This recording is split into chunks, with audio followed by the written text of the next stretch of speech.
Oh, just let out a little pizza burp before. No, that's going in the cast. This is the introduction. Oh, are we starting from there? Starting from the pizza burp? No, we're not gonna. Hello, everybody, and welcome back to the best podcast. It's the Transculture Club episode. Are we 16 again? I think we're 16 again. Maybe. Oh, actually, I think it is. Yeah. 60. Yeah. It feels 60. Yeah, because so we actually have lost a week, so I guess it is 16 again. Yeah. That's cool. We can have the big birthday party again. Yay! Popping some bottles. Non-alcoholic drinks, of course. Yes, of course.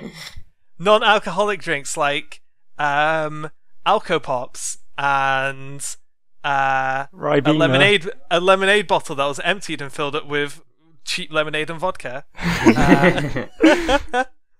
I am your lovely host, Brooke, and I am joined this week by Jackie. Yeah, hello. Zeria. Hey. And Ferris. Yeah. Yes. Yeah, that's Ferris. Who else could it be? Okay, so no, there was no podcast last week because there was a bit of a technical disaster, I think is the best way to put it. It sounds like every single electronic device Alicia owns blew up. Anyway, so yeah, it was all lost, so we decided to just do another podcast. So we're going to try and go a little bit longer, just to say sorry. And as for the book club episode, oh god, we have no idea. Oh god, oh shit. We are really disorganized at the minute. Like, yeah. Yeah. I literally like no joke behind the curtain here. I got down. I sat down at my PC. I ordered pizza with my dad and stuff. I was like, oh, it's Sunday. Cool. Oh shit, it's Sunday.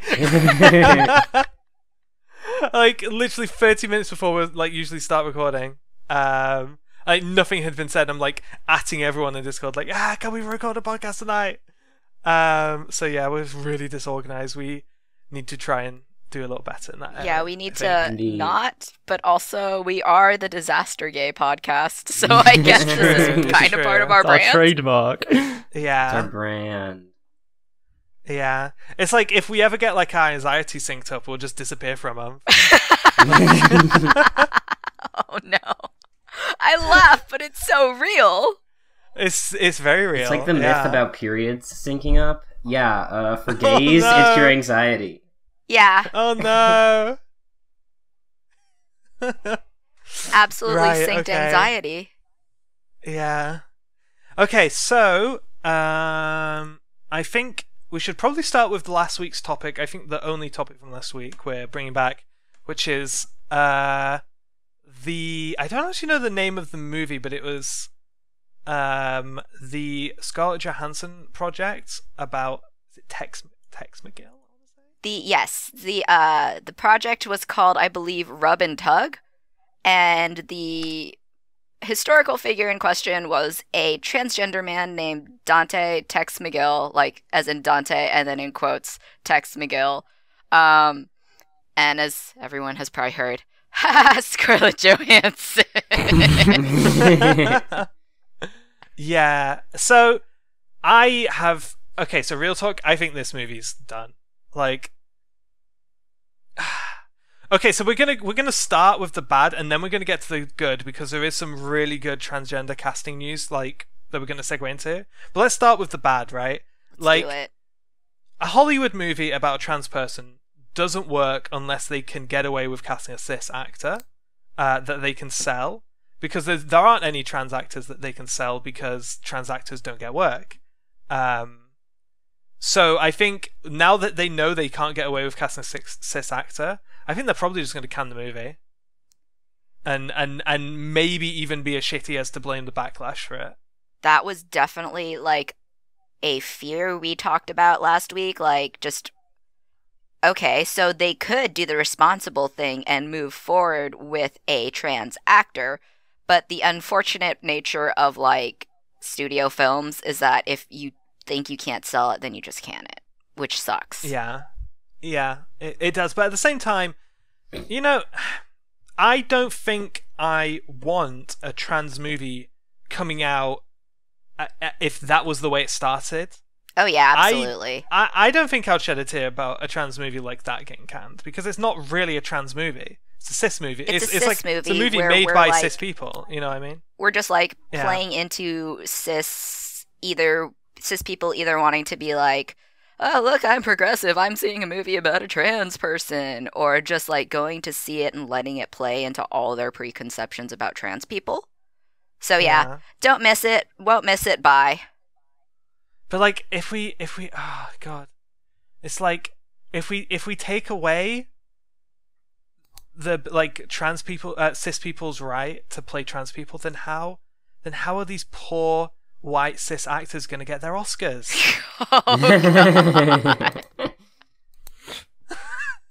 Do you think Eddie Redmayne's going to get an Oscar from Fantastic Beasts?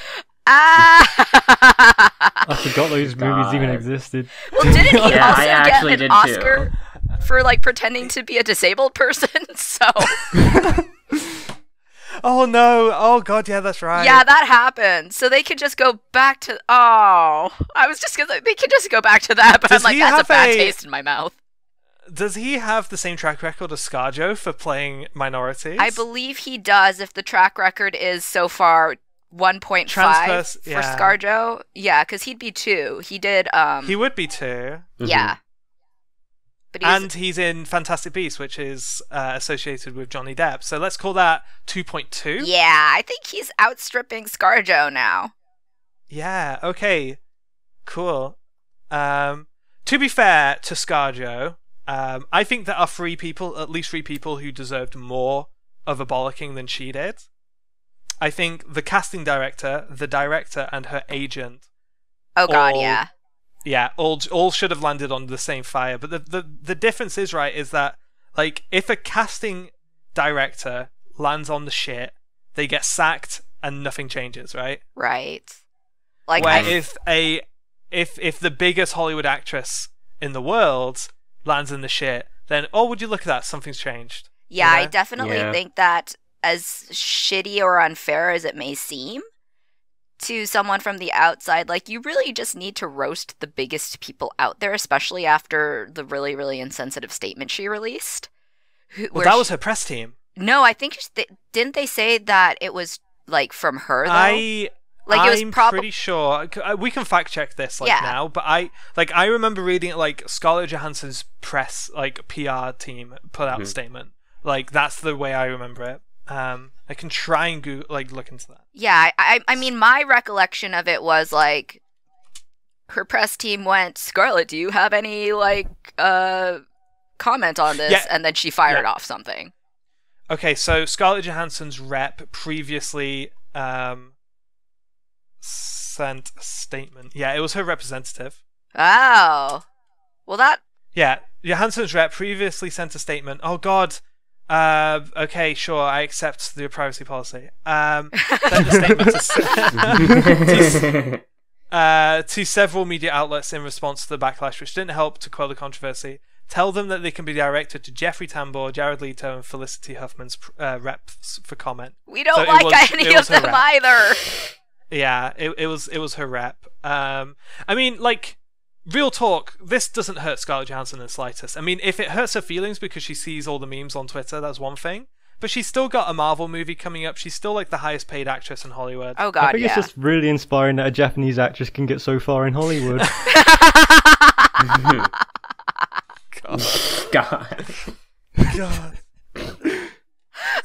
just laughing. They are Christ, good Jackie. memes. They are good memes. What? Thanks, Jackie. No, this is why you have me here. But the thing is, it's like, it's the definition of punching up, right? Because she is so untouchable. This just literally, it was like, in a way, it was the perfect way to do this, because, yeah, there's a backlash, but the person it's against isn't harmed at all. But at the same time, things can move forward, right? Like the next actor whose agent well, the next director, casting director, agent, and actor, because there is that's the whole fucking chain involved with this process. If not, there's more people, will hopefully think, oh, hey, do you remember all of those memes about Scarlett Johansson stealing roles from minorities? Do we want that associated with our movie? My favorite memes that came out of this was how ScarJo is now going to play all 6 Thai boys stuck in the cave. Oh, yeah. I mean, I do think that will... I think that'll probably stick around for a while. But to be perfectly honest, I think in 3 years, no one will be making those memes again, unless she's stupid enough to do it again. I can't wait. I don't want it to happen. Is, I think Scarlett Johansson is one of those actors who you just know says yes to everything, because she's in terrible movies all the time, right? She's like Morgan Freeman. Morgan Freeman, literally, I'm convinced he will literally say yes to any movie project because the quality of his movies is completely random. He's in some of the best movies ever made and some of the worst movies ever made. And Scarlett Johansson's always struck me as the same thing. She's just a case of it's like people make movies to cast Scarlett Johansson as the lead, like Lucy. Oh God, that was such a terrible movie from so many angles. It might as well, the working title might as well have just been unnamed Scarlett Johansson movie. Yeah. So I think it is just a case of people. I don't know actually how much Scarlett Johansson might not have even known she was in that movie. When the backlash happened, it's what's a trans man? I've never seen or heard of any trans people in Hollywood. What are they? It's what's that? Do they go to cocktail parties? But yeah, let's move on to the silver lining. Yay! Which is that this created the cynical approach. This created a brilliant opportunity for studios to brag about the trans people they're casting. Yay! And actually casting. So, I need to get her name. What's her name? Oh no. Nicole Maines. Thank you. You're welcome. I have her Twitter open. So Nicole Maines popped up on my Twitter. Hang on, I want to make sure I've got the project here. Okay, so yeah, she popped up early July on my timeline because she had been cast in LGBTQ Vampire Story Bit, which is about intersectionalist feminist vampires. It's an indie film by the sound of it. Oh, that sounds rad. yeah, and everyone was just losing it because it's transgender woman who just is absolutely stunning to star in LGBT vampire movie, and everyone's whoa, that's so cool, that never happens. It's an indie film. I honestly thought it was a joke headline when I first heard it. About It really does look like some kind of Onion headline, doesn't it? Yeah.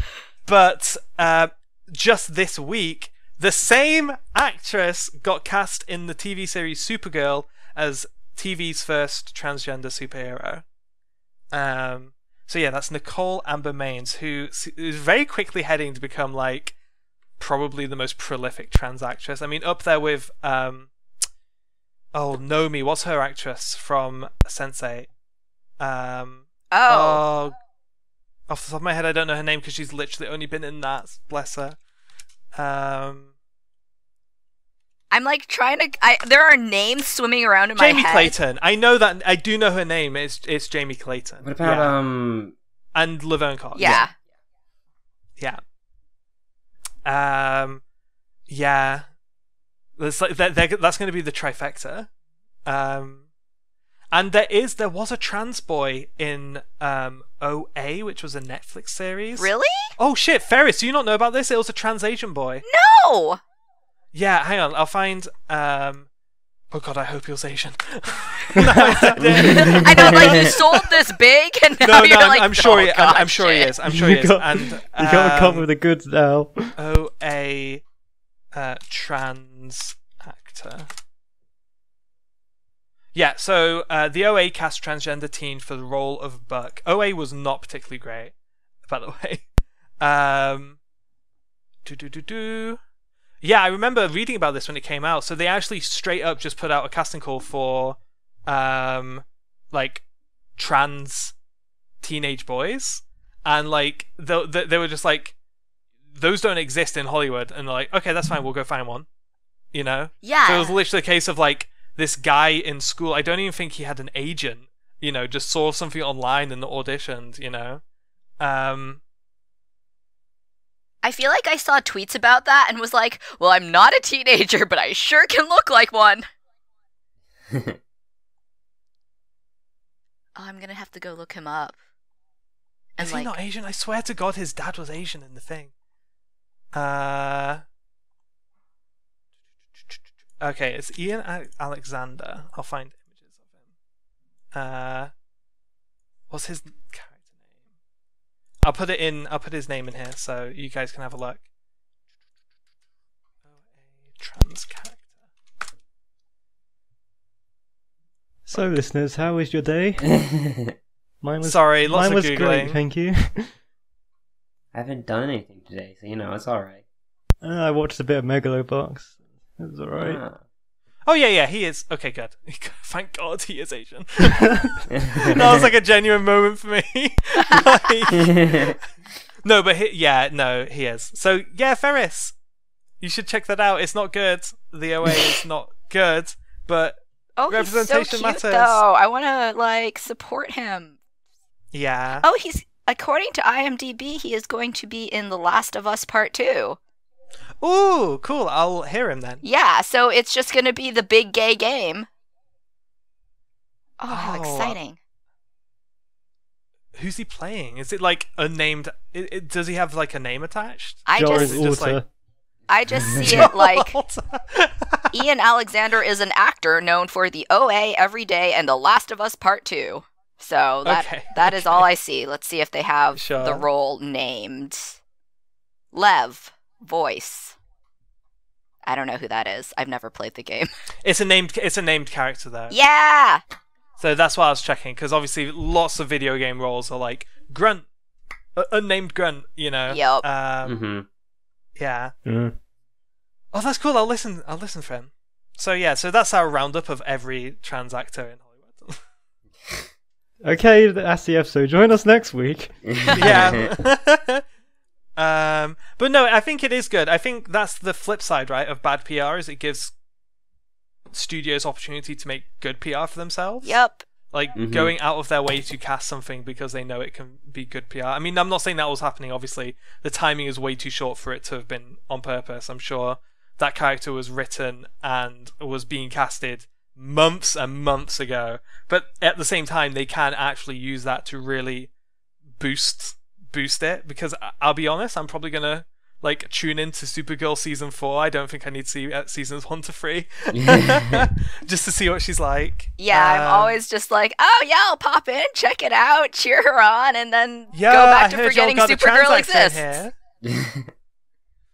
The one thing I know about Supergirl is they had that really funny Superman poster, which is like Superman came or something. Or Superman is coming. Superman Yeah, I think Superman is coming in Supergirl. And it's like, oh yeah, Superman is coming in Supergirl. Oh god. Oh fuck. That reminds me. I found out that the literal translation of All Might's "I'm here now" is "I came." Yes. Which, yeah, that's amazing. See, okay, so because this came up, haha. So just so everyone knows, it doesn't have a sexual connotation in Japanese because the Japanese term for it is to go, iku.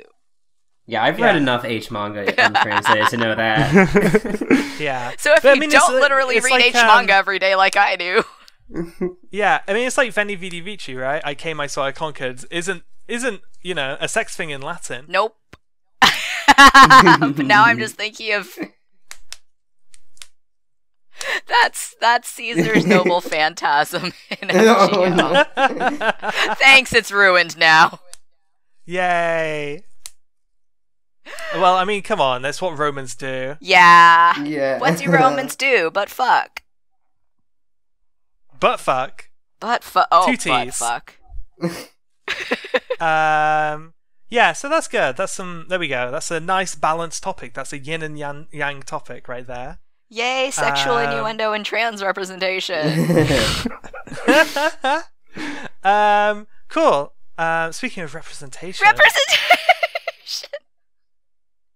This is my favorite. let's- Is this my favorite topic for this week?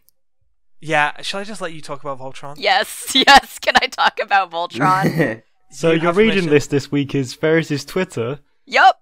So, I guess if Oh my somehow God. you missed the incredible explosion coming out of San Diego Comic-Con's Voltron panel this past yesterday, which is Friday the 20th? 20th! Yeah. On Friday the 20th, at San Diego Comic-Con's Voltron panel, they announced that Takashi Shirogane, the Black Paladin, is canonically gay and was in a gay relationship before he got shot into space. And according to the official Voltron Twitter, we are going to be seeing his ex-boyfriend, whose name is Adam, at some point in Season 7.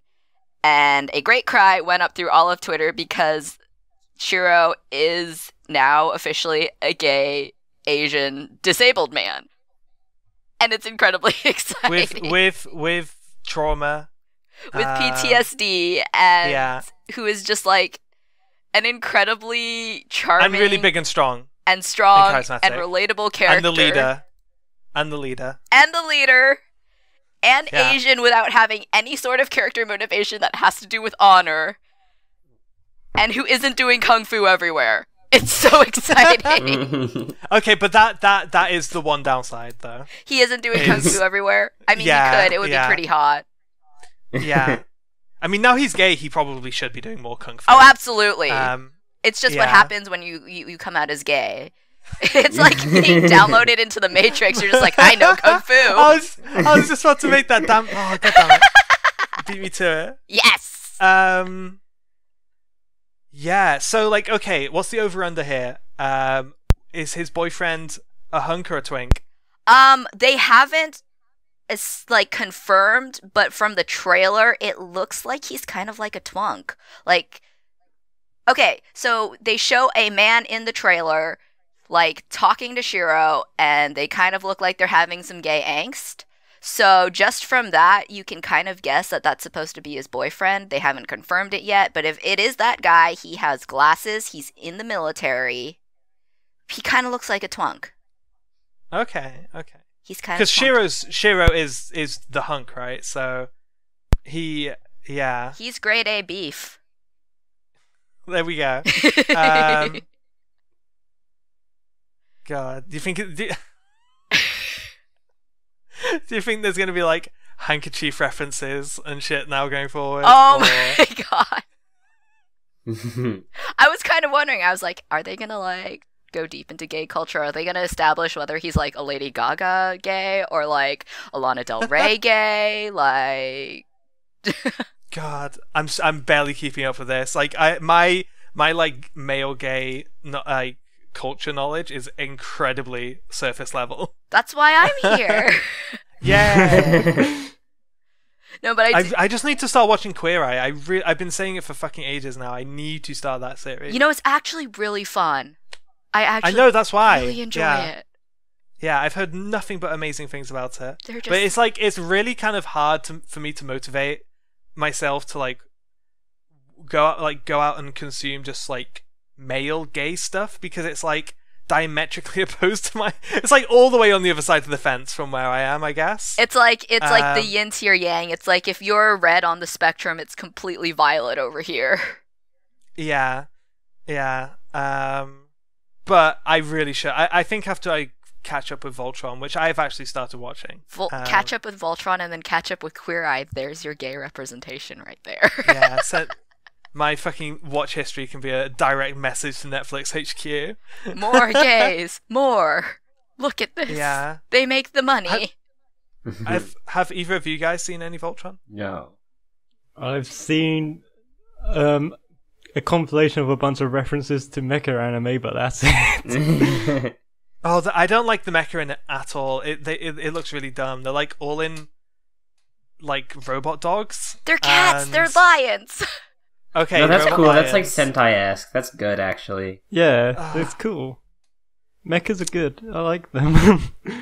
But they look so awkward when they're flying around. They almost look like when they're flying, they look like they're like cat T-posing almost. They kind of are. It's pretty, like, I guess this is the difference between our definitions of cool, Brooke. Like, you're like, oh, they're cat T-posing, that's kind of lame, and I'm like, this is the coolest thing ever, because they're cats in space. Yeah, I've never been a mecha fan.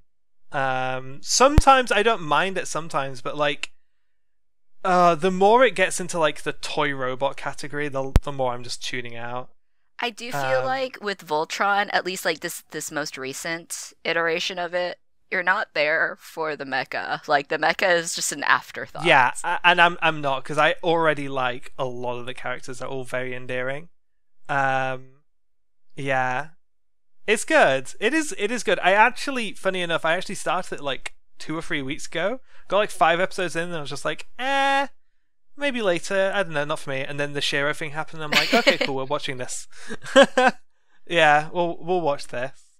I feel like anyone who was like somewhat adjacent to someone who had watched and enjoyed Voltron to a fair degree just was like slammed with the text on Friday after the Comic-Con I saw a lot of it on my timeline, and like less than half of it was your tweets. Saying a lot Less considering than half, the amount of 'cause I volume. was very excited. Exactly. That's what I'm saying. There was a lot of stuff on my timeline about it. I'm just like so excited. I think it's one of those things. I think Voltron is one of those things like that exists on my timeline that a lot of people are really quietly into, like Steven Universe. Oh yeah. Like whenever something. Oh, did you guys talk about the Steven Universe? We haven't. We can do writer that. or creator? Yeah. Yeah, we I'll could pull up talk. a story on that. Because that is kind of cool. I actually as well. watched Steven Universe, so I can actually talk about it. Yay! Yeah, because we've been really in this corner for a while now. I'm trying to like, I'm very eager after Voltron to like knock it over to you guys. Yeah, so like whenever something big happens in Steven Universe, like what happened like a few weeks ago, all of my timeline starts talking about it, but then they just go back to enjoying it. I guess it's because like Steven Universe and Voltron have just been out for so long. Yeah. Like, they're both in like season 7 or something. And they just like kind of come in waves and crests of like something big happens and everyone's screaming for a day or two, and then it's like new. For Steven Universe, that's just episodes airing and all. Yeah. Yeah, they don't really seem to have much of a schedule, do they? Oh no, they do not. Well, have a schedule. that's just Cartoon Network though, because it was the exact fucking same with Adventure Time when I was following that. I was like, what season are we on? Oh, we're on episode 76 of season 3. I'm like, what? I feel like that's just been kind of a thing for cartoons that hit the niche of older audiences though, because Galaxy Falls was the same thing, and that was on Disney.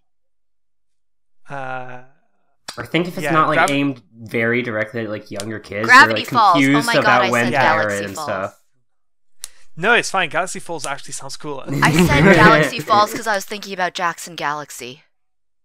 Oh my god. I mean, there has actually been a huge wave, and obviously we could then talk about She-Ra, but like there's a huge wave of like cartoons just being kind of good again, you know?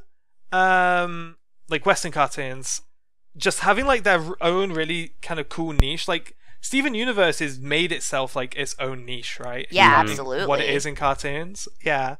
And I think to a degree things like Avatar and Adventure Time also kind of poked around the area. I think Avatar is again completely in its own niche and has never really been replicated. The closest thing I'd say it ever came close to it would maybe be Voltron. Well, yeah, definitely. I think stuff like Adventure Time and Avatar started that trend of like, oh, hey, we have to understand that like more people than just kids are paying attention to cartoons, so maybe we should put in representation and make it kind of actually worth watching. Yeah. Yeah. So, Zeri, do you want to lead the Steven Universe thing? Because I Rebecca Sugar. Off the top of my head, is that her Rebecca name? Sugar is the showrunner. And we've known for, I think, around 2 years now. I think it might have been 2 Comic Cons ago that she said that she was bi, which people suspected because holy shit, that show is gay. Yeah. And then recently on, I think it was an NPR interview, she specifically came out as a non-binary woman, and specifically talked about how the gems in the show are basically non-binary women, because, you know, they're a race of sexless gems, but they are also like totally fine being identified as female. Well, they're all and use she, her. They all use she, her. Yeah, and by human standards, they're all feminine. Even like the quite butch ones are relatively feminine, and they all have female voice actresses. Mm-hmm. Yeah. The only exceptions are like fusions with Steven, who are all non-binary, but sure, yeah. Yeah, so she came out as that. She specifically on Twitter, her bio now says she, her, or they, them. And that's really probably like she's definitely one of the few non-binary showrunners, and like for a kids show, she might be the first openly. Like, because as much as Steven Universe appeals to older audiences, it's also obviously made so that kids can and should watch it. So like, and it's not just that she is non-binary, but she's able to some degree put that in the show. Like I said, some of the fusions specifically use they, them pronouns. So yeah, it's really exciting, I think. Yeah. I think it's really neat because it's a kids show and it's very it's very obvious to, you know, adults watching it, but it's probably more like subconscious for kids. And so if they can absorb stuff like that and be exposed to that kind of representation on a very like entertaining, empathetic scale, I think it's really, really cool. Yeah. It really cannot be understated, the effect that representation can have on kids, because for me, one of the most defining TV series I ever watched growing up was Will and Grace on Channel 4 every morning before school. Like, just watching this TV show with 2 very gay, very differently gay men on it just made gay people just totally normal for me. Yeah. It's like, they're on the telly every single day. You know, I'm eating my cereal and watching Jack on Will and Grace be a flaming queen. And that just became super normal to me. Yeah. I definitely have... Oh, go ahead. A recent episode, had, like, literally a gay wedding and kiss. So, like, the kid... Like, I think it's gone less and less subtle, the show's queerness, as time's gone on. She's been more and more willing to be like, fuck you, CN, if you don't want... Like, Russian CN who doesn't want to air this shit, well, I'm gonna put, like, a gay wedding in the middle of an incredibly plot-important episode. Try and censor that, bitch. I love that. It's good. I really liked that. I don't know their names because I don't watch it, but I saw a picture. And I really liked that kind of the gem that you would peg as more femme was the one in the tux. Yes, that was great. I love that. Femme one, and she had the tux. It was very That was good. very clever. That was very clever because that totally would have been a talking point. Occasionally, I think 1 or 2 languages dubs, specifically gender the red one, Ruby, male, because she's like butch enough that they can do that and they want to like censor it. So, but you can't do that if she's wearing a dress, so fuck you. I know, it's like, no matter what, it's gay. Fuck you. No, that was very prescient, I think. Yeah, and I think there's definitely being LGBT stuff in that like Western cartoon space has really started to kind of like, because obviously there's always going to be a pushback because, you know, it's for kids, you know, like I think it's a lot easier for like anti-gay voices to push against stuff aimed towards children, you know? Yeah. And I think they more readily come out of the woodwork. I think it's really amazing that like Korra was like, what, 5 years ago, and all they could show was like holding hands and like it was gay, but like the ending was just like holding hands and like walking into the spirit world. Whereas now they can have like really 5 years ago now. Holy shit! Yeah, I think so. Yeah. And now they can have like It a was, literal it was on-screen like Yuri on kiss Ice Gay. on Yeah. the like, which is a huge shift in just 5 years, which is really cool. And they've had there was like a Valentine's Day episode of something it was like something I don't even, because there's so many cartoons that like no one cares about because they're not good. You know what I mean? Yeah. Mhm. Yeah, because like if you look at like the current roster of Cartoon Network and like Nickelodeon, and Disney shows, there's probably like 40 cartoons airing right now, and we hear about like 4 or 5 of them because those are the good ones. Yeah. Well, Cartoon Network only ever airs about 3 of them on their channel, so... Yeah. But there was like a Valentine's Day episode, and there was 2 boys kissing in the background of one cartoon like a couple years ago. Well, I know, like, Um, Captain fucking Underpants, like, one of the main characters in the future is gay and, like, has a family. God, I read those books at school, like probably like 15 years ago at this point. I'm just like remembering seeing the tweet of like a scan of this book and the illustration. I'm like, oh, Captain Underpants has legitimate gay representation. That's great. Yeah. Oh, yeah. Yeah, it's cool. It's really cool. I think it definitely feels like things are changing. You know what I mean? Like, I feel like it really was a case of like someone needed to get a foot in the door, right? Yeah, definitely.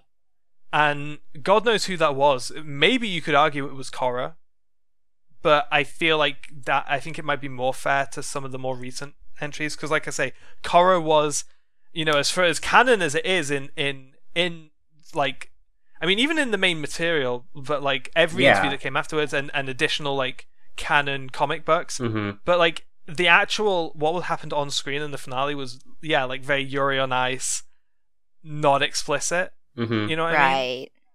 You know, like, oh, they fall to the ground and then camera cuts away as they kiss. Ooh, what happened?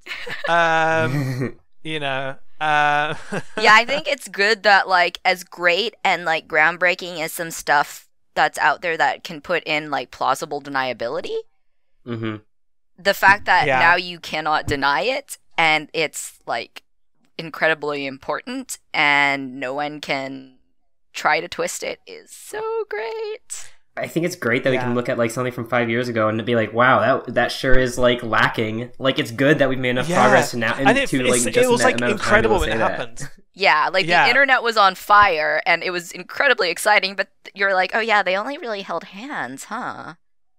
Yeah, but I mean, even then it was like the only people who were like, oh well, they only held hands were the people who are like, oh, it's not gay, they're just good friends. You know, they just got married. It was a friend marriage. Everyone who like wanted it was like, I guess we kind of just knew that was the best we were going to get at that time. You know, because I was so on board with Korra. Like, I think I watched the trailer for Legend of Korra probably close to like 100 times. Avatar the series is like so fundamentally important to me, and like as I was growing up, so I was like following it like literally week by week, all 4 seasons, and like following in with like because there was a lot of like who's Korra gonna end up with, right? Because she kind of in a not to word it too you know, mean, but she kind of did a tour of the guys in that series. And none of them were particularly good matches, and they did a good job of showing that like Korra wasn't really happy and there wasn't much chemistry in all of those relationships, and like the one person that was always a constant was Asami. Yeah. And of course, like, I mean, even me, like, who really wanted it to happen, was just like, oh, that's just my ship, you know, like, I didn't think they were actually building up towards it, because it had to be under that like plausible deniability of like, oh, they're just close friends, you know. But yeah, when it happened, oh my god. Oh yeah, that was a huge moment. Oh, we popped so many bottles. Yeah. Just like how I literally popped a bottle and went drinking yesterday in celebration of a gay Asian man. Yeah. And I guess we can't finish talking about cartoons. I did mention it before, but She-Ra. looks amazing, and Oh, I don't think I don't think I great. can be bothered. I don't think I can be bothered to talk about the backlash. Oh no, the backlash like enlightened me to like how cute the the director actually is. She's great, actually. Oh yeah. So I know her because she's been like kind of around the Critical Role crew a few times. Mhm. But yeah, she like I think it was either proposed to or proposed to her fiance like Yeah, and her fiance a couple weeks. is a great artist who I already liked because she draws the webcomic strong female protagonist. Oh Cool. shit! So really? like we both. Yeah, so that's so funny. So Zaria, you knew the artist, and I knew the She-Ra showrunner. Mm-hmm. Cool. Yeah, no. So yeah, like when I saw her picture coming up, I was like, haven't I just seen you? Because of like the proposal stuff. Yeah, no, that does look actually really good, and that's DreamWorks, I think, for Netflix. Mm-hmm. It's definitely for Netflix, and I think Yeah. I feel like Yeah. now saying DreamWorks and Netflix gets me excited because of the Voltron news. Boss Baby. And Oh wait, no. I love the Boss Baby the TV Boss series. Baby. I know someone who worked on the Boss Baby. Oh no. But I mean, to be fair, that's Can we kind get of him like as a guest? something. Yeah, that's something you can mention in like 10 years time. It's like, hey, did you know I worked on the Boss Baby? Yeah. It's like if you were cast and crew on The Room, you know. Yeah, I'm sure it's gonna be incredibly powerful in 10 years. Now I just feel like I got meme sideswiped.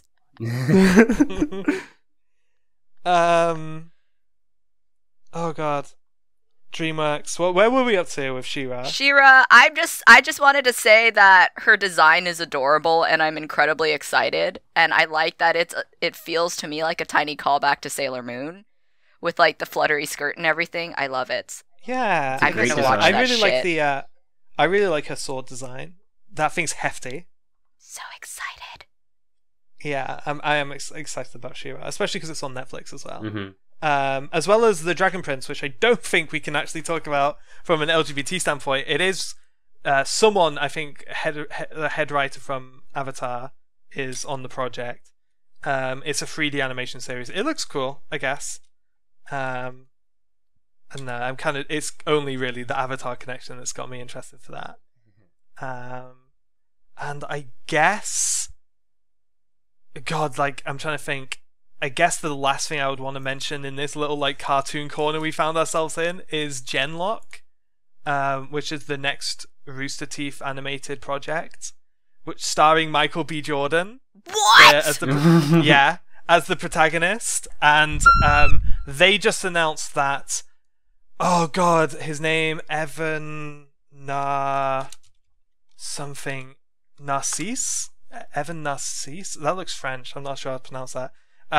Ex Kotaku writer, ex Black Panther writer, is joined the project as a writer. It's really like there's a lot of people of color in the cast and crew of this thing. Nice. It's a mech project. It looks really cool, actually. Like the actual quality of it is a huge step up, even from like current Ruby, which actually does look really good now. So that's kind of promising, actually. I'm more interested in how their career path ended up being going from Kotaku to Black Panther. I think it might have been the other way around, but I'm not 100% sure. But But the Michael B. Jordan thing is bonkers. Absolutely bonkers. Yeah, for sure. I can never hear Ruby without thinking of my Land of the Lustrous video and how all the comments were, "Are you going to talk about Ruby? Where's Ruby? Why are you talking about Ruby?" got that one. I need to catch up on Ruby. I think it's like genuinely endearing in its jankiness. Well, catch up before Zara gets her video out about it. I think there is canon gay in Ruby actually at this point. Is there? Yeah, I I've think heard of so. that. It made me Yeah. So tempted. now you have to It watch made me it, Zaria. tempted. I know. I'm like, damn. Now they got me.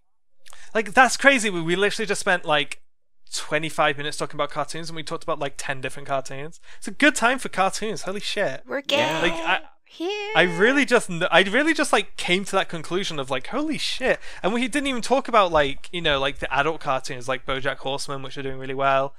Obviously Rick and Morty is just stupidly big at this point. You know, yeah, holy shit.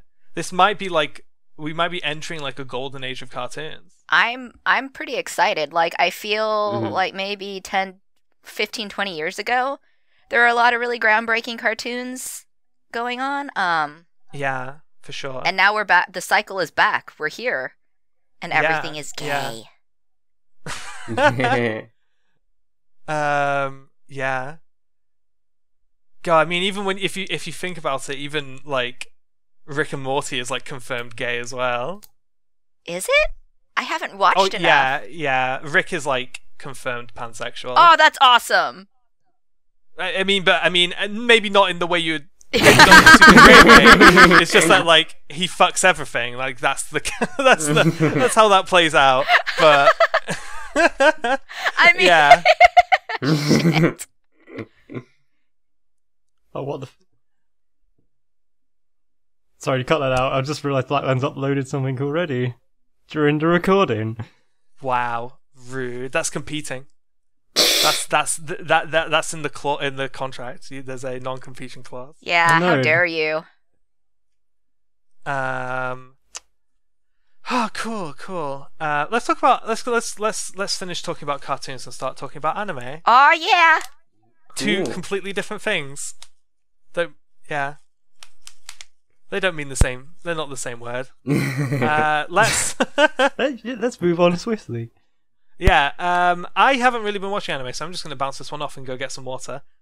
Start with Starlight Review. Maybe Starlight. Review Starlight. Okay. We're not Kageki Review Starlight. A Starlight Review is like the fucking old movie with the Take That soundtrack. I give it an 8 out of 10. That's my Starlight Review. Alright, I'm going to be like 2 minutes to get some water because I'm literally dying here. You guys go. Go. Review Starlight is good. It's really good. It's anime of the year, in fact. I was asking if you could give us some background, but no, you've just... background. Okay. On the project or on the anime? Because they're both, different. Because they're both interesting. Okay, the project is, one of those newfangled media mixes, which is to say that they're doing a shit ton of stuff all at once, because that makes them more money. Including a mobile game, 5 manga, a stage show, music, anime, you gotta do everything. Anyways, but it's actually pretty interesting, I think, because rather than be like idols, which, idols are cool, but they're kind of, there's already a lot of idol franchises. It's going with musicals, specifically Takarazuka-inspired musicals. And if you know anything about Takarazuka, you know that it's the domain of lesbians. Kinda. I mean, they banned lesbians, but, like, they're historically associated with lesbians. Banned lesbian? There were a lot of scandals involved with, like, girls mailing, the actresses and saying that they loved them, and a few times actresses got caught dating, so they banned lesbians. God. They banned lesbians. I hope Review Starlight has an arc about this. They unfortunately banned lesbians. It's a shame. But it happened. Anyways, it's kind of inspired by that, though ditching the very heavily binary ness of real Takarazuka. So basically, it's like idols, but better and gay. And that's my thing so much that, like, I can't even begin to understand how it exists. And then they made it more my thing by taking a protege of my favorite director and putting him in the director's chair. So, like, they just, like, are pandering to me, and it's honestly it feels unfair. Like, I can't get something just pandering to me for, like, the next 5 years. Thank you, Bushi Road. I can't believe you're praying to our new favorite animator, Bushi Road. Bushi Road is, blessed me. Thank you very much. That's the background. Welcome back, Brooke. Zara's literally just gone through the entire background of Review Starlight. Cool. It's good. Oh, I The need production is water good. so bad. Like I could, like gums were sticking to each other. So like. But yeah, Yeah. Review Starlight. I weren't too hot on it after the first episode, but after episode 2, I'm a lot more on board. I think it helps that I read up about the... I can't pronounce the theatre name. What's it pronounced as? Takarazuka. That. Yeah, I've read up about some of the history and what it's about, and I wish that was more included in the show itself, but yeah, it's really cool. It's anime of the year. I'm enjoying it. I actually Are they am gonna not a touch on huge it? fan of Ikuhara, but I love Bushi Road garbage. So I pulled up to this show like, yes, there's theater, there's lesbians, they're gonna fight. Oh god, people are comparing it to Utena. Is it gonna be full of bullshit? Oh, I hate this giraffe, but I love gay girls, so I am still here for it. I love Ikuhara. I love the Bushiroad garbage. I love everything. It's too much for me. How are they supposed to appeal to me so much? It's not fair. It's fine because Review Starlight's more like a not superficial, well, more aesthetically Ikuhara-esque than like. Well, we'll see how hard they go on breaking out of the system they're within. I'm not expecting we're gonna much see because it's how- a Bushy Road project. How hard we're gonna go with the telepathic talking animal surrealist bullshit. Oh, it's I got mean, have you seen episode 2? No, not yet. Oh, I mean, it's not metaphor. Okay, I can work with that. I just really hate that giraffe. It's so creepy looking. That giraffe What's is wrong a with good giraffes? I know, I think that giraffe's definitely not a good boy. I think he's definitely a bad boy. I think I don't know. I just Ooh, like a bad boy giraffe. in the first episode when he's like talking but his mouth isn't moving and there's like these really unsettling close-ups of its eyelashes. I love that boy. I'm a little uncomfortable. I was like, yeah, but I at like least it. there are lesbians. What I want is a role reversal where it's 9 giraffes and 1 high school girl overseeing them. I would watch the fuck out of that. I would Giraffes are, like, my favorite absolutely animal. watch the fuck out of sword fighting giraffes. Did you see that gif of the giraffe chasing the jeep? No, but I'm No. scared. It's genuinely scary. Hang on. Oh man, now I'm gonna God, like the I would- giraffe. I didn't know giraffes could, like, run. I thought maybe, like, their neck would weigh them down. Oh, that's scary. How If do a you giraffe guys? was holding a sword, would it hold it with its mouth so or with good. its feet? Oh, no. It would have more mobility in its mouth, wouldn't it? Because it can like, don't they like swing their necks at each other to fight usually? Yeah, they do. Oh, that's Oh horrifying. my god, it can run! Ah! So how do you guys feel about like the very obvious budding love triangle though? It's good. Look, I love stupid gay love triangles, and I feel bad for Mahiru because she's gonna lose. She is so doomed. She's going up against, like, destined childhood friend lovers. How is she supposed to win? What a poor That's girl. going to be the only subversion it does. Maharu wins in the end. Honestly, That would I be feel so like subversive. I would be more down for it, except I like Mahiru better so far because she's adorable. So like, I She just is. feel I love her. bad. I do love her, but, like, also...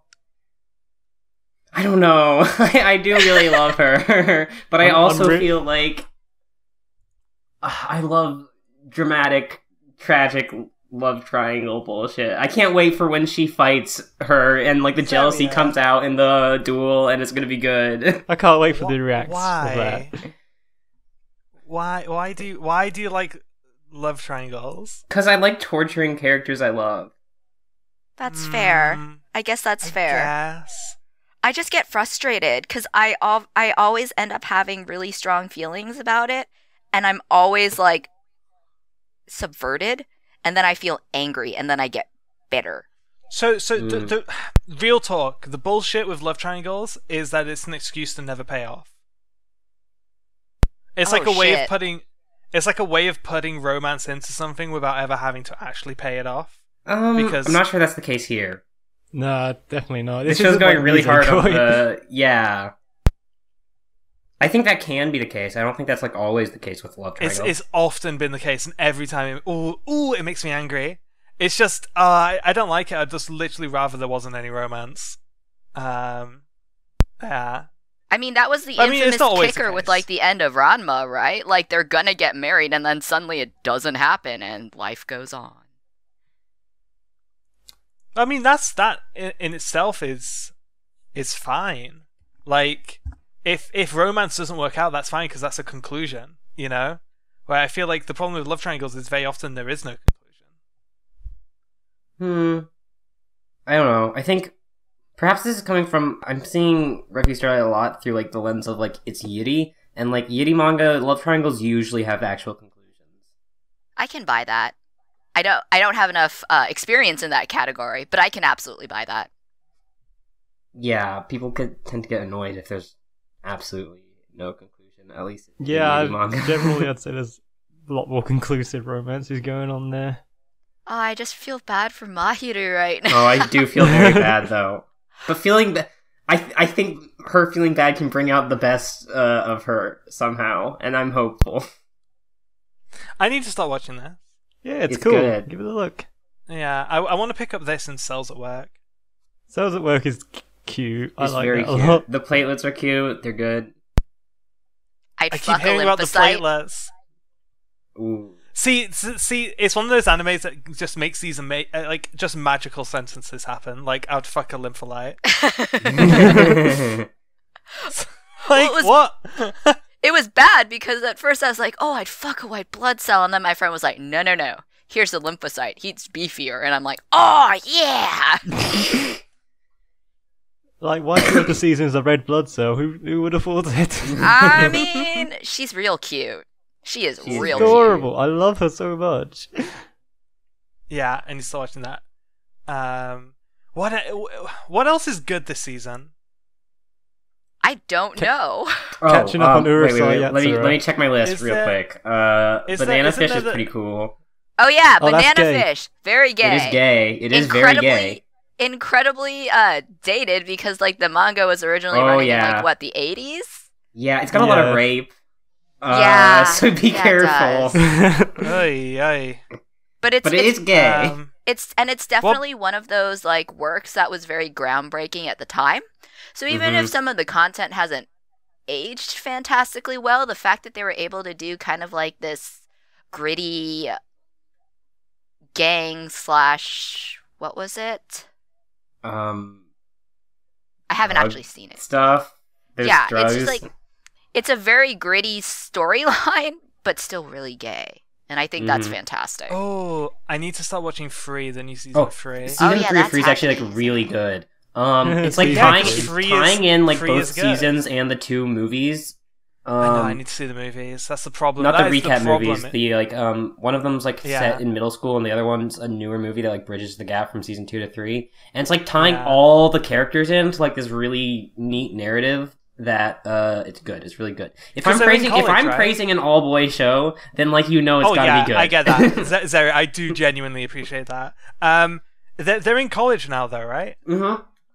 Well, that's okay, like everything I wanted. That's the everything I younger, wanted like from the Free. younger 2 are like still in high school, and now they're like leading the club, and getting like new members to like do that. Whereas the other half, it's focusing more on the like college boys. Makoto and Rin and oh god, Haru. what's the main character's Haru. name? Harry. Thank Yeah, you. They're all in college. they're in right? college. They're all in college. Okay, Okay, so cool. since you're clearly watching this, did Rin just stop being a little bitch? Yes. Well, I mean, that was like season 2, though. Yeah, wasn't no. it? In season 2, he was like really good. In Okay, season 1, he's like a 'cause, huge bitch, but in season 2, he's like really good boy. Precious. I enjoyed this first season of Free because as you may have probably guessed, when I first saw it, I was like, yes, this is the show for me. And then by the end of season 1, I just was like so mad because Season 2's Ray is better. my best boy. And Yeah, season Rin 2 is is way just better. a bitch. God, why does everyone like Ray? He's so bad. He's cute. He's gay Well, awkward. okay. He's gay man awkward. That's what it is. He's just not the best. That's all. See, this is he's why when we Harrington. were like talking about the Kyo Annie Fight Club, I was ready to throw down over Free.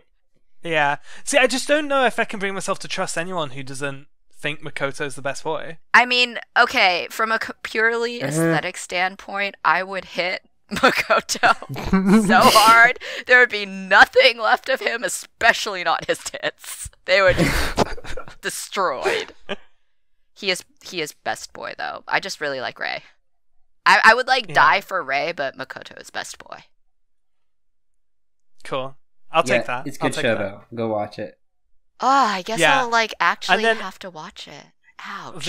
I guess the only other anime that I've kind of is this season that's kind of on my radar is the one about the blonde girl who pretends like she can't speak Japanese. What? Are you talking about Asobi Asobase? I don't watch that, but I think that's what you're talking about. Yeah, I've just found it on Crunchyroll. Yeah, so the Crunchyroll description: Olivia is a blonde-haired beauty who was born and raised in Japan, but can't speak any English, despite always acting serious and as an intellectual. Kasumi is... The premise is that she, people, assume she's a foreigner, so she, kind of got caught in a lie, and she's always trying to, she's always talking in, broken Japanese, even though she's, totally fluent, and she doesn't speak any English. I don't know, I've heard some good stuff about it, and it sounds like it could be fun, but, I don't know, none of you guys seem to have seen it, right? Nope. The only thing I know about is that it has really bad saturation. I don't have time to watch it. Heard about it. I might watch that just so I can actually say something about it. Because that was this was 3 weeks ago when the season was starting, and I was looking at shows. I just kind of I like the premise of getting really awkwardly Mr. Bean style getting stuck in a lie. I love that. There's something that really appeals to me about that kind of premise. She's anime Mr. Bean. Yeah, she's she's completely trying to trick people into thinking she's fluent English, and I think one of the other girls comes to her asking for her to teach her English, and then she just tries to bullshit through it. Which just sounds it sounds really up my alley. So it's a shame that you guys have watched it and can tell me more. I'll check it out myself, I think. Oh, one other good show is Hanebado. Good show. That is the one I've actually watched. I've watched 2 episodes of that. It's very melodramatic, but it's good. I like melodramatic. I like it too. I'm just warning people. My tied favorite anime of all time is Scum's Wish, so I love it. Yeah. I guess that's all we need to say about anime, right? It's just a little brief touch up on what's happening this season. Gay girls are happening. That's all that's.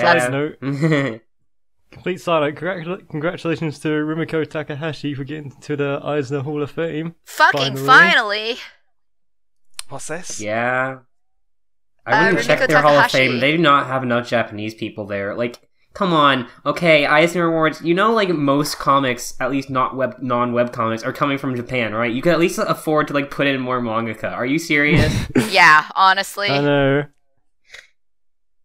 Does this tie into the fucking My Hero Academia panel being full in 2 seconds at Comic-Con? Oh my god. Oh god, that was such a disaster. I felt really bad for everyone. That was worse than AX almost in terms of planning. If they were literally getting Horikoshi 1,000 seats when he's the biggest comic writer outside of Oda in the world. Yeah. Yeah, I won't argue that. My Hero Academia has bad off-the-shelf costumes from Spirit Halloween here in America now, so I feel like it definitely means that that's a big deal. Yeah. I mean, real talk, American comics are kind of dead. Yeah. At least in that ancient form of superhero comics. I feel like there's still some kind of cool graphic novel-y stuff happening. But it's just not what it used to be. And I think interest in superheroes is not on paper anymore, It's all the movies, and I feel like San Diego Comic-Con needs to get with the times, because there's a huge number of really good comics coming from Japan and a lot of indie stuff, and they just don't seem to want to dedicate the time or the programming or the space to it anymore, because now they're kind of a big Hollywood thing, so everything goes to MCU, and it's a shame. Yeah. It's can any of us, we're all out of control geeks, right? Like, Yeah. spend How way too dare much you. time, spend way too much time absorbed in anime, games, cartoons, all of it. Can any of us name a single running Marvel or DC comic at the minute? Batman. Batman. Well, no, but what's But, the like, the title? What's the specific title? No, the Run. title is Batman. Oh, the run? Oh, no, A definitely specific not. Yeah. run. No, not Yeah. at all. like Infinity War or like Secret War. Fuck, I don't know. Yeah, like all the Um, big American superhero comic plot lines feel like they're behind Oh yeah, us I know right now. one. The fucking Scooby-Doo Apocalypse. What? Have you not seen Scooby-Doo Apocalypse? No, but I want to. Amazing. There's this series You of need like to send me images. these old Hanna-Barbera cartoons being made into like weird dark I've seen comics. the Flintstones. Yeah. The Flintstones one looks to be like the most actually good one, whereas some of them are like Scooby-Doo Apocalypse. The fact that this is a series of words that can be strung together right now. The Flintstones one looks legitimately good, but then we have Scooby-Doo Apocalypse. Like, holy shit, guys. Yeah. Yeah, I'm calling it now. I'm pronouncing it. American comics are done. Yeah. I'm You really know, sad that the new Teen Those Titans... IPs have moved on. I'm really sad that the Oh, new the- Teen Titans thing looks like garbage. Fuck Batman. I haven't seen this trailer, and I really hope that's not in it. It absolutely is. Oh no! No. So a thug says, "Where's Batman?" Robin then shoots a bunch of them, steps on a dude's neck, and it makes like an audible, really bad sound effect crunch as he steps on his neck. And then he looks into the camera with emo hair and says, "Fuck Batman." Oh no! Oh no! Oh no! Yes, it's a TV show, by the way. It looks incredibly disappointing, and that makes me sad because Beast Boy is going to be played by a half Asian man, and Yeah. And Starfire as a Starfire's- black woman yeah. is great. Yeah. But Yeah. nope. No sign of Cyborg though. Yeah, what's up Probably- with that? Probably because he's the highest budget, like visual effects Oh, Yeah. character. So either he's going to be like maybe a cameo character, or just like they're not done on the CGI for him for the trailer. I don't know. I feel like Oh my god, I'm remembering the cyborg character from the first season of Agents of S.H.I.E.L.D. and it was literally like cardboard. Oh, I remember no. that. Oh, Oh, bad. it's so low budget. Oh no, Yeah. sad face. Which is funny because that was when it had like 8 million weekly viewers and was making tons of money, and then like 3 seasons later they have an incredible on-screen Ghost Rider, like CGI Ghost Rider, and they have like a quarter of that many viewers. Wait. Like- Is the Ghost Rider the what's his face? The kid from LA? They weren't in the series. It's a Latino. Yeah, that I'll guy. say that much. Oh, I Yeah. love him. It's easily, hands down, the best on-screen interpretation of Ghost Rider I've ever seen. It's so cool. Oh, and it man. works.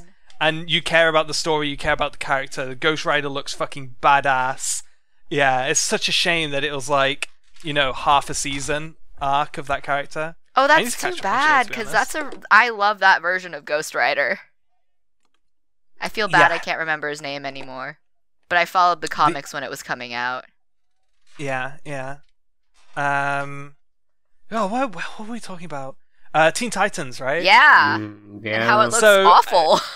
Yes, okay, so how about Shazam, though? Who's seen the Shazam trailer? Oh, I haven't seen that one yet. Is I it haven't good? seen it, but I've heard It looks better really things. good! Aw, It looks yes. genuinely fun. Like, not serious, not taking itself seriously at all. Like, yeah, I didn't actually know the premise of Shazam is that it's a kid. Yeah, he's a kid who says Shazam and transforms into. A big muscle suit. Yeah, I think he used to be called Fucking Captain Levi. Marvel, but I think Marvel might have been like, fuck off.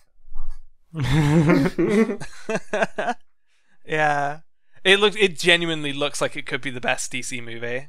Well, obviously Wonder Woman's really good as well, but like, other than Wonder Woman, because Wonder Woman doesn't even feel like a DC movie. No, it's actually I- good. Yeah. No, it yeah. not It's just okay. Yeah, but I mean that's most comic book movies. Yeah, but Wonder Woman is literally like the vanilla ice cream of comic book movies. I don't know. I do feel like comic book movies do not need to be that good for them to be two things: good comic book movies and good action movies. Because most blockbuster action movies are pretty shit. Yeah. Like pre comic book movies. Yeah, I won't deny that. Yeah. So like comic book movies have a really low bar for them to get over, and that's why it's like when you think of like Marvel's run of movies, like all like none of them are really bad, you know, and that's kind of incredible for blockbuster action movies and comic book movies. Like yeah, they definitely operate with a different bar. Yeah, you know? I think like for a comic book movie, if I don't like feel awkward or groan at anything and have a pretty good time, that counts as a good comic book movie in my book, yeah. Wonder Woman meets and none of the other DC movies do. True that. Yeah. I mean like parts like I don't know, I feel like parts like Batman in the DC movies is actually kind of good. Oh, but he's always in bad movies. Yeah. You know? Yeah. I feel like the only part of Justice League that I enjoyed was when Jason Momoa was always shirtless, and that was about it. Yeah. I liked his leather pants. I watched like 40 minutes of Justice League on a train, on a plane even from back from New York. No rush to finish it. I saw it in theaters. Oh, I'm sorry. It was not a great time. Well, I mean, at least it wasn't Suicide Squad. I also watched that in theaters. Oh my god, Jackie, why? It's not my fault, it's my friend's fault. I mean, I am still, I trash talk all the DC movies. I am still probably going to pay real human money to see Aquaman, for obvious reasons. The shark, the gay images shark. Absolutely. Gotta see him. I gotta see the gay Second shark. billing. Gay shark representation. Yeah, I actually, okay, here's a statement. I think that the Ben Affleck Batman is the best movie interpretation of Batman. I have no strong affinity to any movie version of Batman. So. Yeah, I don't. Purely speaking on the character, the actor, and the performance. They're all worse he's than never like had a animated solo Batman. movie. So like, yeah, I'm going to have to throw my hat in the ring and say the really early Tim Burton Batmans were my favorite. I hate Christian Bale. And like for Ben Affleck, I feel like when I look at him, I'm just like, it's Ben Affleck. Like I don't see Bruce Wayne, I don't see Batman, I just see Ben Affleck. Yeah, I didn't mind Christian Bale's Bruce Wayne, but his Batman wasn't good. He was in good movies. See, that's the thing. It's like Christian Bale's Batman was in good movies. It was a bad Batman in good movies, and I think Ben Affleck's Batman is a good Batman in bad movies. That's kind of how I see it. I can go with that. Like, I feel like I just suffered in Justice League so much that I'm like, oh, Ben Affleck, why?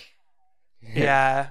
I love sad Batman. It's always such a relevant meme. But no, that warehouse scene in Batman vs Superman was so good. It's just Batman just fucking destroying people. It's good. It's good. I'm just a really huge fan of Batman Returns. Like, that was a legitimately good comic book movie in that it embraced it was a fucking comic book. So it's completely absurd and over the top, and there's like, I think that's the one with the like this parade of penguins like waddling through the sewers and then like showing up at Bruce Wayne's mansion, and I'm like, this is completely stupid and I love it. Is that the one with Mr. Freeze? No, that was Batman and Robin. That was one of the later ones that was identifiably not very good, but it was pretty funny. Okay. Just checking. Do we want to cycle back to any of the million things we just kind of hit on our tangent there? Or shall I pull up a topic? I think we're good. I think we're good. I just got to like rag on Christian Bale, so I'm fine. Yeah. Cool. Christian Bale is like, he keeps getting attached to these really cool projects, even though He's awful. he's not. He's kind of not a good actor, but he keeps getting cast in good films. Why? Why does it keep happening? It hasn't happened for a while. What's the last Christian Bale project? Oh God. No, Terminator was when he had the rant, wasn't it? Yes. I think that was like around the Batman times. No, was that Terminator? Yeah, definitely. Terminator Salvation was the Christian Bale rant. Yeah. What don't you fucking understand? Oh, look at me! Did you guys ever hear the techno remix of that? No. It's an earworm. Like, if you Google, like, Christian Bale rant remix, there are techno remixes, and it turns into a real jam. I missed that era of the internet where fucking everything was a techno remix. and auto-tune. Yeah. They auto-tuned Christian Bale. It was the best Christian Bale that ever happened.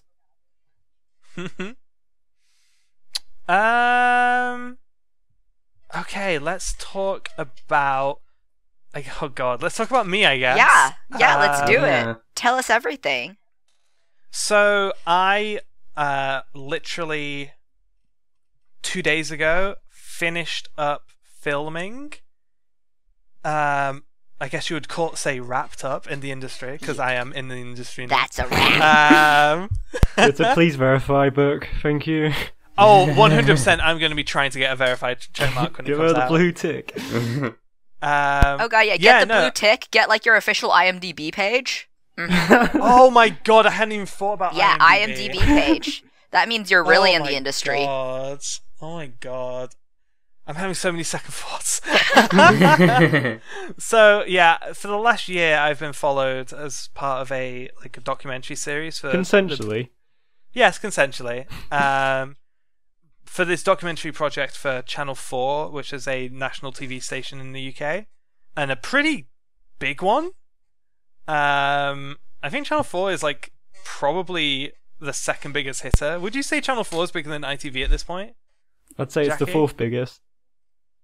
Just to be on brand. Okay, that's not helpful. Thank you. Because obviously Dave is bigger than... Yeah, so I've been followed by this documentary team. Basically just every major moment of my transition for the last year has had a camera in the room,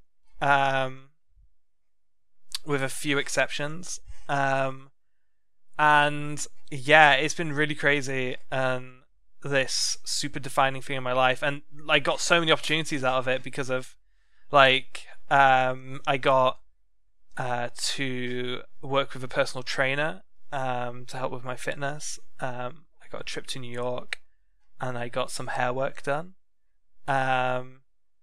which none of which would have been possible really without the filming involved.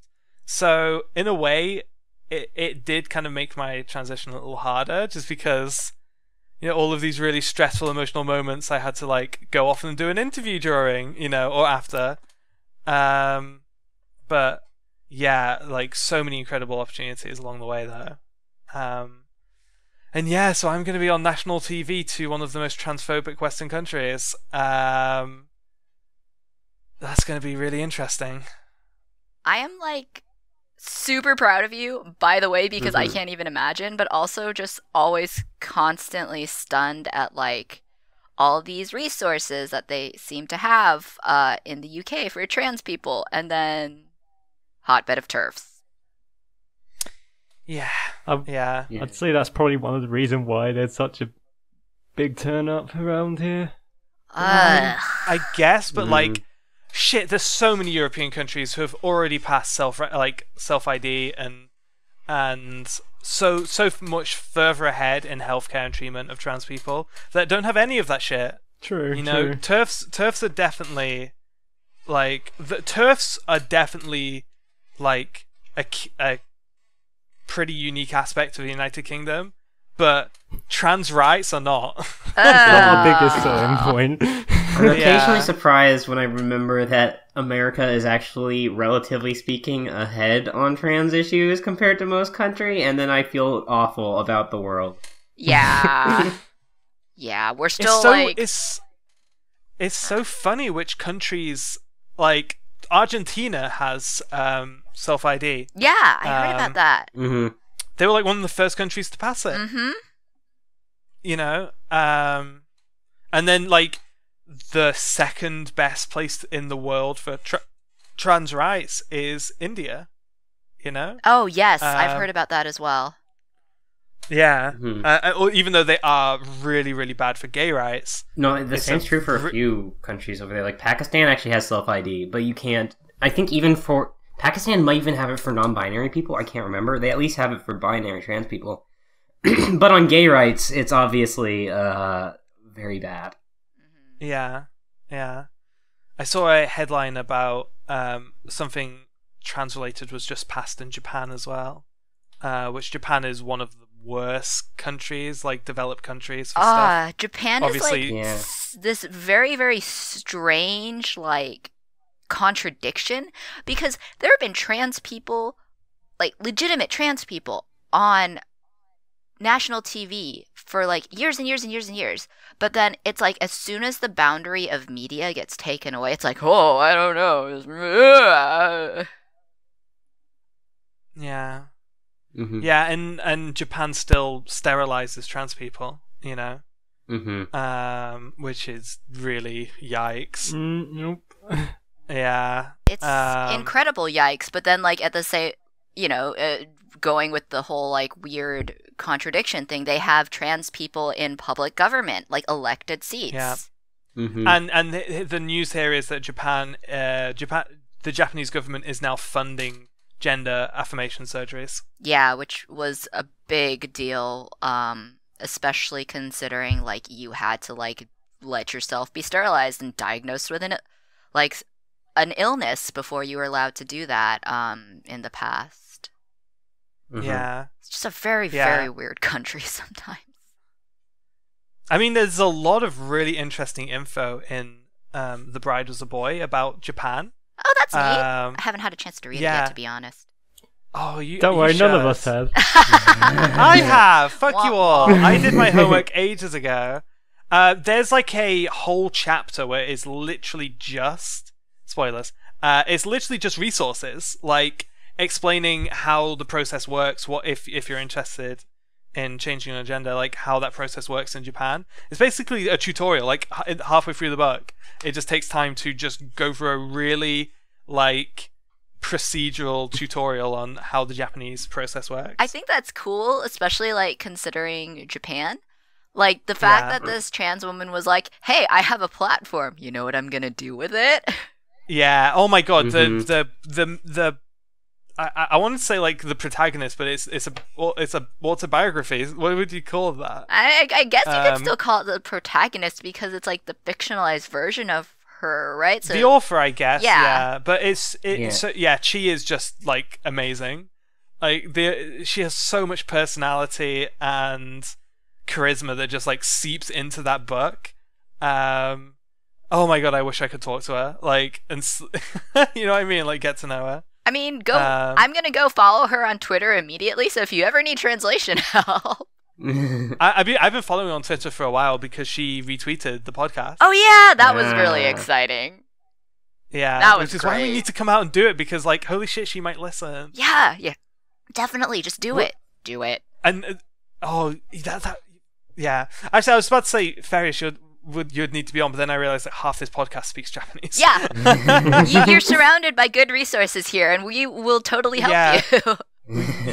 There needs to be like, when we do that, we need to put like a pre little like message to Chi if she does actually listen in Japanese. Mm-hmm. Like thank you so much. This is amazing.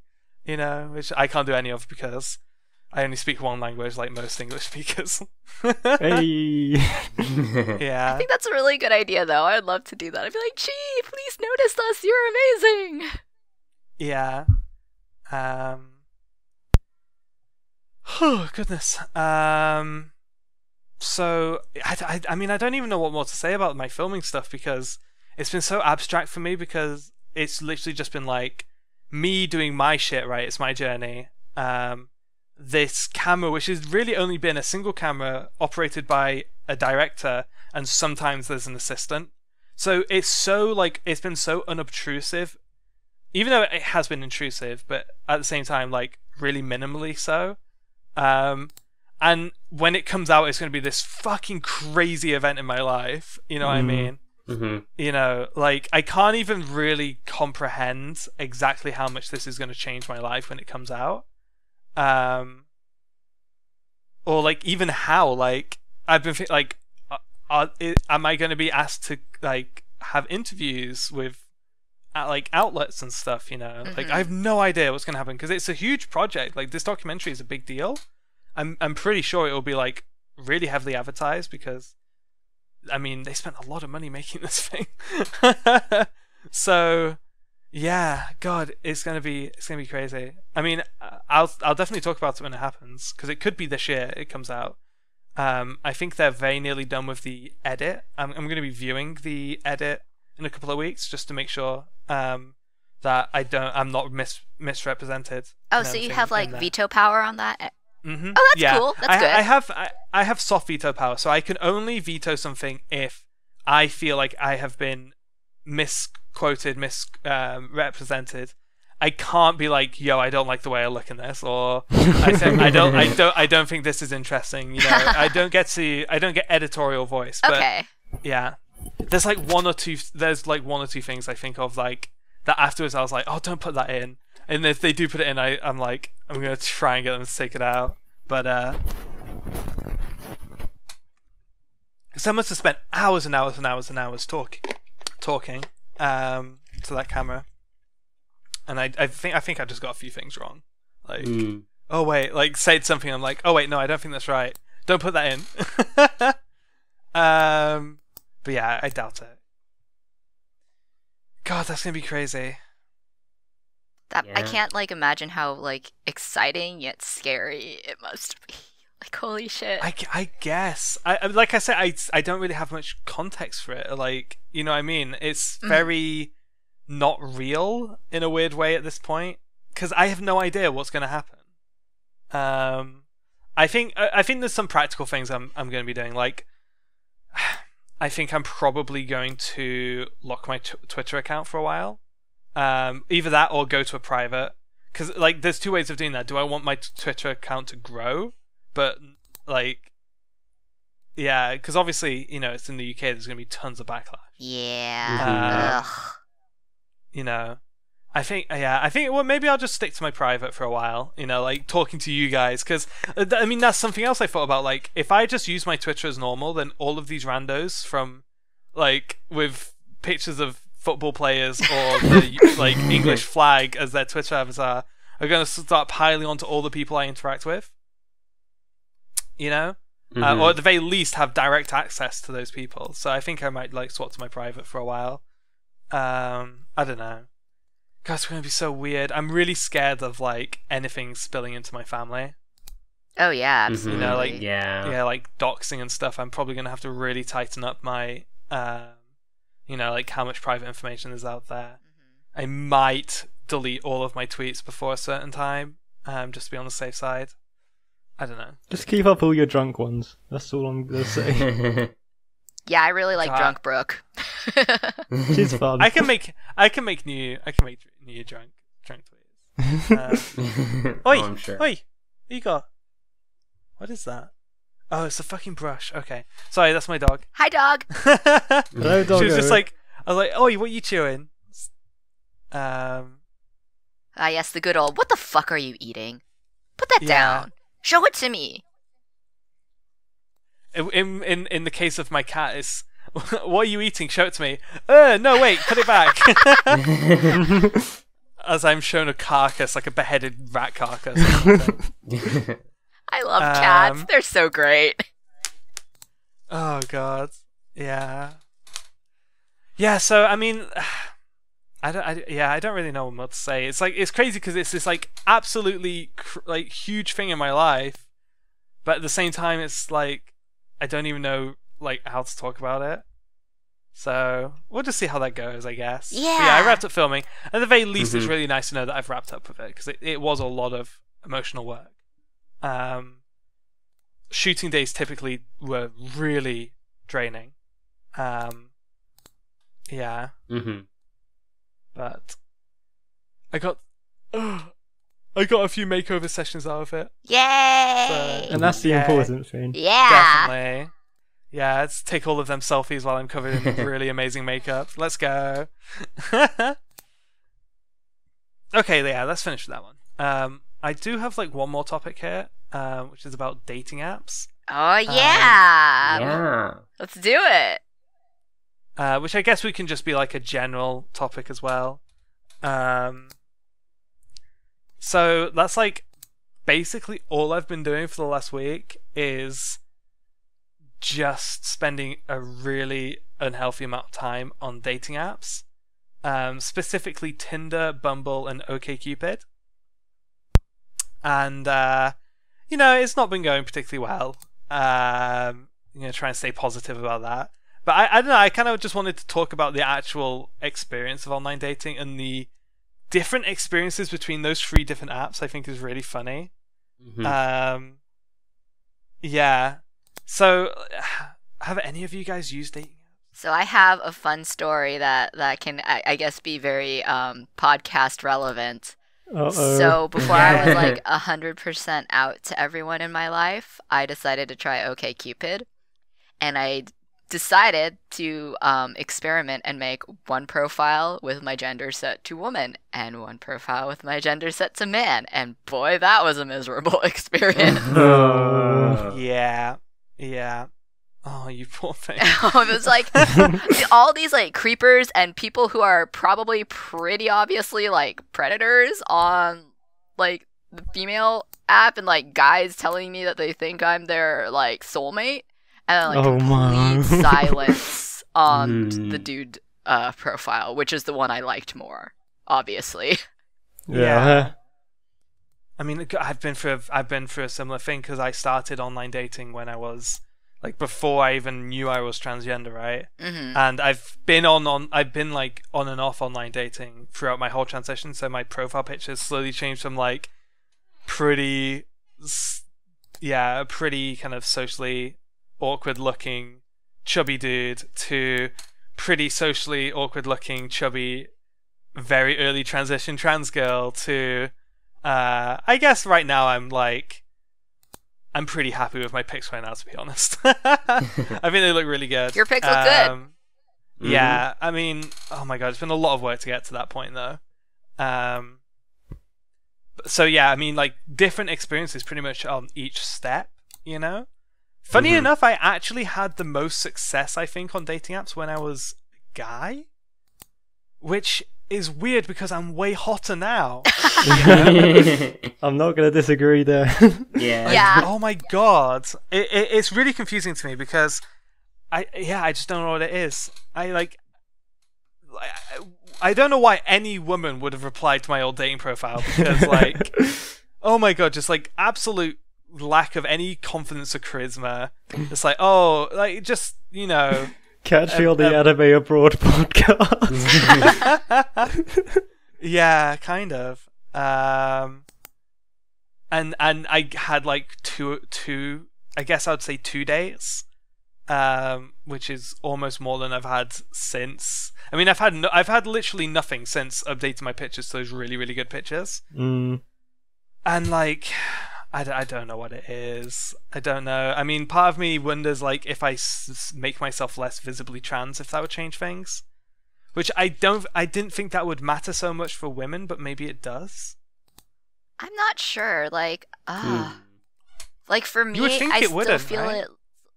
I don't have any personal experience in it, just because I feel like people are so eager to read people they find hot as female in like the guy dating scene that it's like, Yeah. oh, Yeah, no, if I could send like some of my bisexual energy your way to kind of like help, like yeah. Oh goodness. I 110% appreciate that offer. Because I don't really need it because like my bisexual energy makes me like, yo, guys are pretty hot, but like I'm not going to do anything with that. You can have it. I'll take it. Yeah. And I don't know. I do get tempted sometimes, really tempted to go to like the guy side of things, to see like. But it's just like I've got so many mental hang-ups when it comes to like dating men. As someone who actively tries to date men are awful. Don't do it. It's not. It's to a degree, yes. I think I'm pretty resilient to a degree. I can laugh off a lot of stuff. But it's honestly more about how it kind of makes me feel. Like, oh yeah, it's hard for me to see myself with a man without thinking of myself as a gay man. You know, and I know that's like internalized. A lot of internalized like transphobia and I guess homophobia as well, but it's still hard. Like, it's one of those things where it's like I really should be trying to push through that, but at the same time, what's waiting on the other side of that? Like, yay! Now I can go and get, have horrible experiences with men. Yay! You know. Yeah. I don't know, because like part of me really wishes I could, in a way. But it is scary. It is scary because like I'm like 5'9". I'm pretty stocky, and even still, cis men just terrify me. And I go to the gym like 4 times a week. Like I know for a fact that like any guy my weight would easily overpower me because estrogen has just completely robbed me of my strength. Yeah. Yeah. I don't know.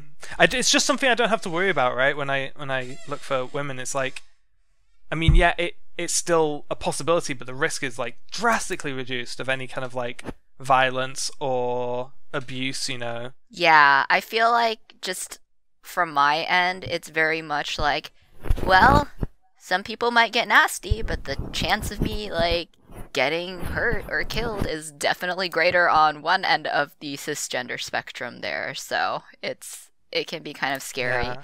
And it sucks for me because like I have no sexual attraction to women. I mean, I can be like, oh yeah, I would like happily live in like a romantic, semi-committed, platonic situation with a lady, but like, how do you get there? I don't know. Guys just feel easier until you realize that the cisgender ones are probably going to kill you, and I don't know. It's scary and it's like frustrating. At the very least, I mean, I wouldn't say cisgender guys are probably going to kill you, but if you're going to get killed, it's going to be a cisgender guy who does it. That's where it is, basically. Yeah. Yeah. Zeria, you're so lucky. Yeah, I agree. I just looked into Can I just download my girlfriend off Twitter as well? Like, how did you do it? I became an anti-tuber. I'm on Twitter. I now I have. Yeah, that's it, isn't it? God, I have to sell my soul. It's even worse because they met through fucking Digibro. Wow. Okay, I mean, yes, that's true, but like, this is how you two met. I'm not fabricating this. I'm not pretending you are. Mummy, how did you two meet? Oh, we don't talk about that.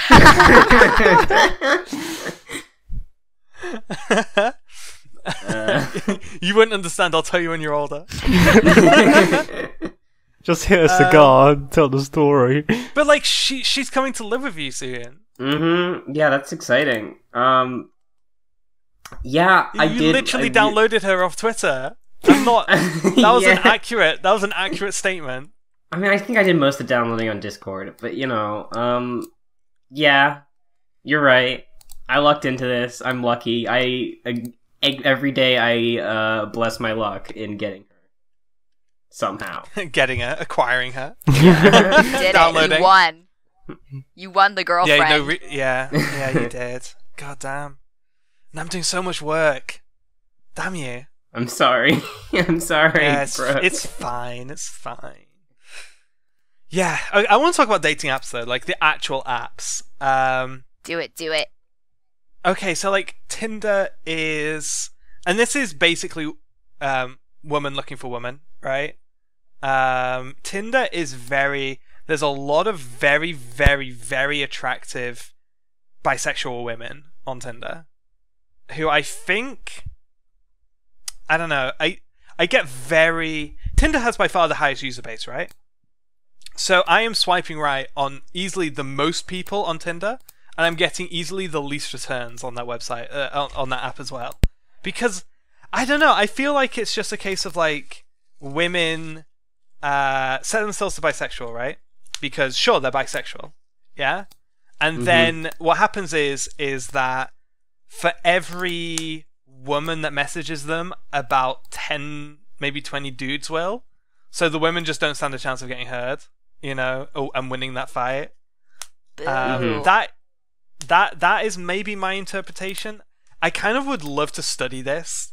You know, I would love to get like a sample of like 1,000 bi girls on Twitter and on Tinder and just see what the fuck they're up to.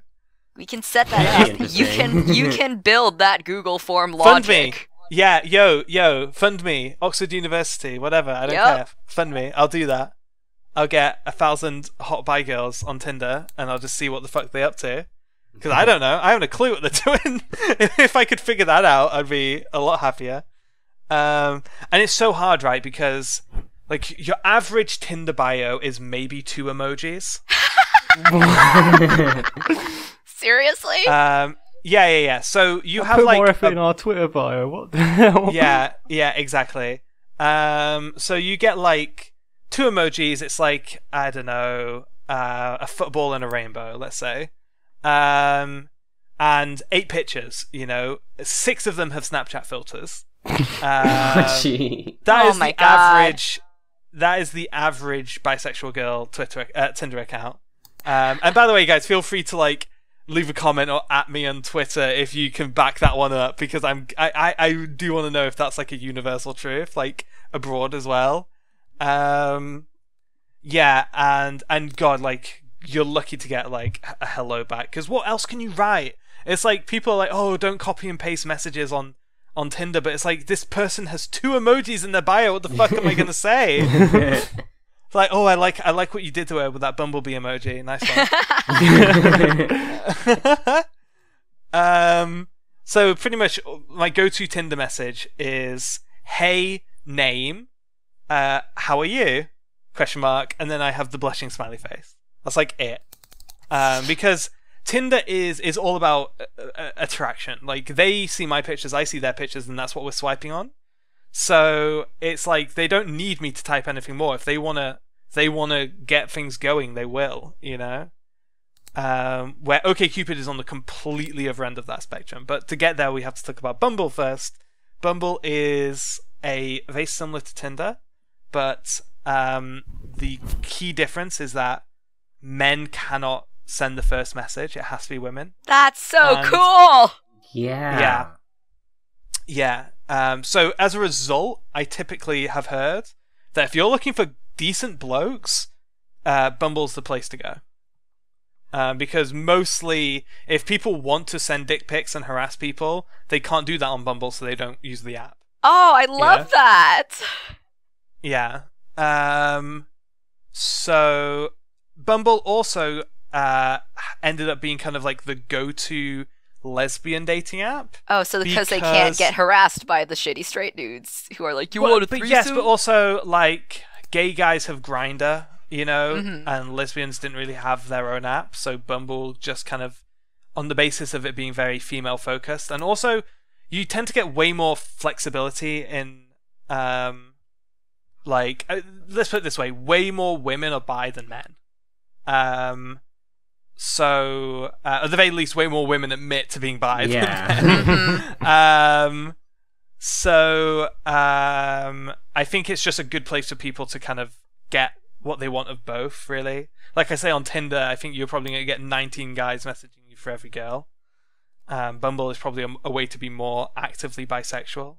And it's still a very swipe right kind of first attraction thing, but people definitely tend to chat more and actually say, like, reply, and if they do reply, have more than like 2 things to say. Bumble's good. I like Bumble. OkCupid is the really interesting one though, because OkCupid lets you fill out these huge bios and encourages you to as well. I think my bio is like a few hundred words on on OkCupid, and it's got tons of things like what are 6 things you can't live without? What is your golden rule? Who shouldn't message you? Like, you know, who. What are your favorite books and films and music? You know, all of these categories for you to just like fill up with as much bullshit as you want, no character limits. And then it asks you like tons and tons of questions, and it gives you like compatibility percentages with people, so you can be like go in and answer a bunch of political questions. Then it says like this person's a liberal, this person's a centrist, this person's a conservative, you know, and it gives you like a match percentage. And OkCupid, I don't know why, but it's where all of the disasters go today. Like, most of the women on OkCupid have gamer somewhere in their bio. Oh my god. Oh dear. I've seen several with extended Japanese and Korean passages Oh in their bios. no. Oh no. Yeah. No. Yeah. Lots of cosplay photos. You know, like lots of gay people being like really like aggressively gay. People who start having huge rants about how if you're a Tory you can fuck off. Oh, that sounds pretty rad, actually. Maybe Yeah. this is good. No, it's like a disaster in a good way, right? Mhm. I know. I was gonna say I don't know that I could sign up for that. No, yeah, but I use OkCupid a lot, and this is easily where you get the best conversation. Easily. It's just not where you get the super, super hot people who have Instagram. Fair. Yeah. I mean, there is some cross-section, but don't get me wrong, there is some. But OkCupid is a wild, wild place, and I do love it. It's just not... There's not a lot of people on there, and once you kind of get through everyone, that's it. You're stuck waiting for like the 2 or 3 people a week who sign up in your area. So it's very slow. And I'm now at the point now where I've kind of messaged everyone in my area on OkCupid and got nowhere. So I'm like, well, I guess there's no one for me then. You know, it's, yeah. You're making me kind of curious to try this again. Can I help? Can I help you set up your like OkCupid? Yes. And give you emotional support as well. Yes, you can. I would appreciate be that your- because I am always terrified. Yay! Oh my god! And I don't know if there's some way of turning that into podcast content. Maybe we can try. That does actually sound amazing. Yeah. I'd love to help you with that. Can we Yeah, make that'd this a be new fun. series on the channel? Yeah, oh my god, that would be. I don't know how we would do that, but I would love to. Yeah. If we can figure out a way to podcast that, we'll figure it out. Maybe I'll just like anonymize and podcast like the especially hilarious either disasters or successes. I don't know. I would love to see what comes up in LA. Wait, It's it is wild. LA. I know you're in Cali, but you do live in LA. Right? I am basically in LA. Okay, yeah, like some kind of outside-ish of LA. Yeah. Yeah. I'm But you're 20 minutes outside of LA proper while being in like LA County. So, yep. okay. Mhm. Oh, this is gonna be fun. Yup. You're gonna get so many crazy people. It's going to be wild. I would really encourage you to put as many of your like I will help you pick cosplay photos to put on there. Okay. 100%. Yeah. Sweet. Yay. Yeah, we need to make this a thing. This sounds great. There is actually here's Ferris. This might be the kicker for you. There is an option to make it so that straight people cannot view my profile. Yes! Is a thing that you can take. Bye! I think that's probably gonna help you a lot. That is going to be very helpful. Yeah. Yeah, for sure. Oh, that could be really fun. Oh, I'm so excited to not be I'm gonna invisible get to look- straight people.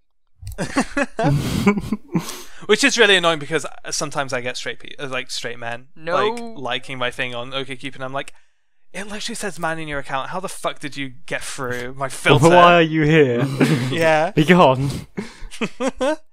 Yeah. Oh my god. So, I guess one last OkCupid anecdote. When I really originally, really early days of me like transitioning and realized I was trans, I swapped my stuff on OkCupid to be a trans woman, even though like pretty much none of my pictures had changed. I didn't even have a picture of me in female clothes at that point. I didn't own any, but I kind of had it in my bio how like I'm a very early on in transition trans woman. Anyway, the moment I swapped my profile to be from being straight man to bisexual trans woman, ooh. Oh, the 70-year-olds. Oh, no! Yeah. Like this is pretty much the stereotypical guy. It would be a very red-faced guy in like tweed who lives on a farm, whose picture is a zoom in of them. The face isn't like centered in the photo. One of their cheeks is shiny, like perfectly reflecting the light, and half their face is out of frame. Oh no. Yeah. I'm gonna have to pass on this one, Chi. Yeah, and that was like a real moment for me of just being like, oh no, I'm a fetish now. Oh, no. Oh. Oh no, so many things in my life are going to change. Oh, man. Yeah. UK horror story. Oh god. Okay, how much time do we have left? Shall I pull up another topic?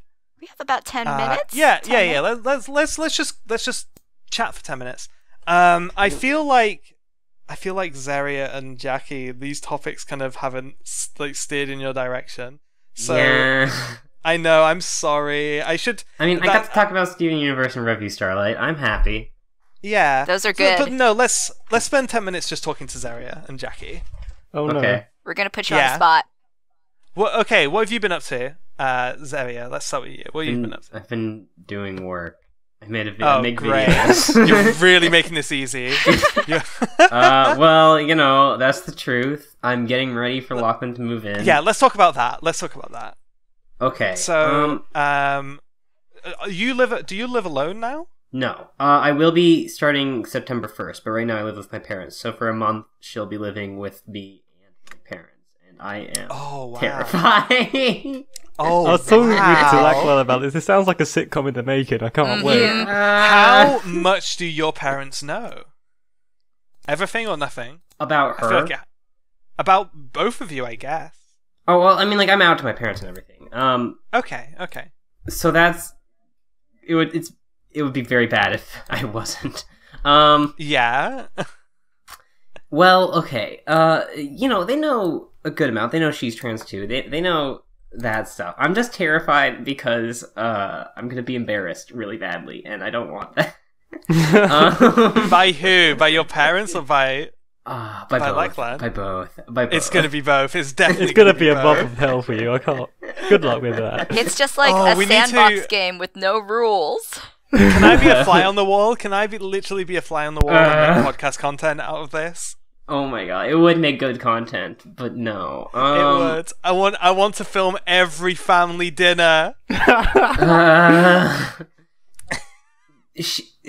God. Yeah, so that's gonna be a month. That's gonna be a big month. A scary month. Yeah. Jesus Christ. Could be a fun month for being on in July there. 31st, though, yeah, she's flying out to Sacramento so that we can live together, which is really cool, even if I'm terrified. So then, after a month, are you two moving to your own place? Or... Yes, to an apartment in Davis, which is 30 minutes away from Sacramento. Oh, hey. Where I'll be I going know to where Davis school. is. So how close are you guys to each other, Zaria and Right now? Yeah. Like 3,000 8 hours? miles. No, Oh, 3,000 okay. miles right now from Yeah. each other. Yeah, she's like a 7 or 8 hour flight to here. No, sorry, Ferris and Zaria. Oh, yeah. Yeah, Six, you guys, because you guys are in the same 5 state, to right? 8 hours Yeah, by car. About an Okay. hour by plane. And then when you move to Davis, about the Sacramento, same. whatever. Yeah, It's about like- the same. Okay. It's the sister city of where I already live, so. Okay. So, God, that's crazy to Yeah, me. US like, state sizes like are you weird. guys, yeah. So like, I mean, California's one of the bigger states, you know. No, but that's okay. So let me just say, like, you guys live in the same state, and Ferris was like, "Oh, I know that place," you know, and you're like, "Oh, we're 8 hours drive apart." Like, well, Jackie, you know. I could drive. You live in the other side of the fucking country to me. I could drive to your house and back in 8 hours. Like, I'm going to Scotland in a few months' time, and that's an hour and a half flight. That's so weird. Yeah. So, you know. I mean, isn't California bigger than the UK? Oh, definitely. Probably, I yeah. think it is. I think it is. Because it's very blocky and the UK is very squiggly. Yeah, Yeah. California is basically macaroni shaped. So it's like tall Hollow in the middle. and You surprisingly have more people, though, so. peopled. And it is in fact hollow in the middle because the middle of the state is full of farms and Republicans. Yeah. Yeah. That's and where my second family Italy. comes from. Not my immediate family, but my wider family. And I am never going to Bakersfield or Fresno ever again. Oh my god, Bakersfield is a hell town. That's where half my family comes from. They're Mormons. It's bad. Ooh. I didn't think Mormons existed out of Utah. No, No, that they like do. California has a startlingly huge population of Mormons. Yeah. What do they Bad. do again? Are they like? Is this offensive if I ask? Are they the cult or is that I don't. the other one? There's Mormon cults. I don't know if I'd call like the Mormons in general a cult. I don't think they're quite culty enough. Okay. Yeah, there are like still like the scary subsets of Mormons who are like, we still believe in polygamy. So Yeah, those guys are definitely cults. But Yeah. the more generic Mormons are just conservative. Okay. So no gays, kind of conservative. Yeah, I think. yeah, no gays, yeah, like yeah. conservative to the point where women aren't supposed to like show their shoulders, I think. Lol. Yeah, it's pretty bad. Yeah. Wow. Yeah. What kind of fuckboy mentality is that? The shoulder's like one of the weakest parts of the women. Like, Are you calling Mormons the original fuckboys? Oh, no. no, because they're so new. Holy shit. Who would? Oh, Ferris, you're the history buff. Who would be the original fuckboys? Oh, Like, ooh, that's hard. I mean, King David was pretty fuckboy. yeah, As in terms of people the who are Greeks maybe. ooh, the Greeks are pretty fuckboy too. I don't think you could say the Egyptians were though. No, Could the you? Egyptians were pretty cool because they were into cats. Not sexually. also slavery, Yeah. but cats. Cats, There's a bit of good and but a bit then bad. slavery. You know, everyone was into slavery. You know, you just kind of gotta accept it. It's, You know, do. it's just... Yeah. Yeah, like everyone in the past was just finding ways to make excuses to enslave other people. I was gonna say the Aztecs, but it always fucking throws me off that the Aztecs aren't that ancient. They're not that old. No. It's weird. Yeah. Because when I always think of like ancient civilizations, I think, okay, yeah, Aztecs, Egyptians. They're like as ancient Yeah. as like Spain. Yeah. Fuck. Yeah, they would probably Yeah. they'd easily coincide with like, you know, the early British 14th. Empire, Spain. Yeah. You know. Yeah. Oh, now I Uh, need to like do real research and find out who the original Who fuckboy the is. original fuckboys were. And if it's a Yeah. servant in fate, I am going to be very happy. I am going to have a field day. I'm really thinking. Like, what about like the Babylonians? Kind of that kind of whole area. See, when you say Babylonians, I just think about how Gilgamesh literally met his gay husband because he couldn't stop fucking women. Like, the story of Gilgamesh starts because he decided that since I'm king, there's a rule that now I get to fuck every new bride before her husband does. I feel like it has to be the Greeks. I feel like it has to be. It has to be with the Greeks. It might be somewhere in China too, because the Chinese history is really old. Yeah, they Yeah. have the big, long, old civilization. Yeah, because the They Greeks definitely aren't that have time old. The for Greeks are fuckboys. super fuckboy, but they're not that ancient. They're like, BC-ish. We just like think BC of them as 80-ish. ancient because like they have like our oldest documents, but they're not actually like that Sure, old. yeah. Yeah, it's probably gonna be in Greece or in China. That would be my guess.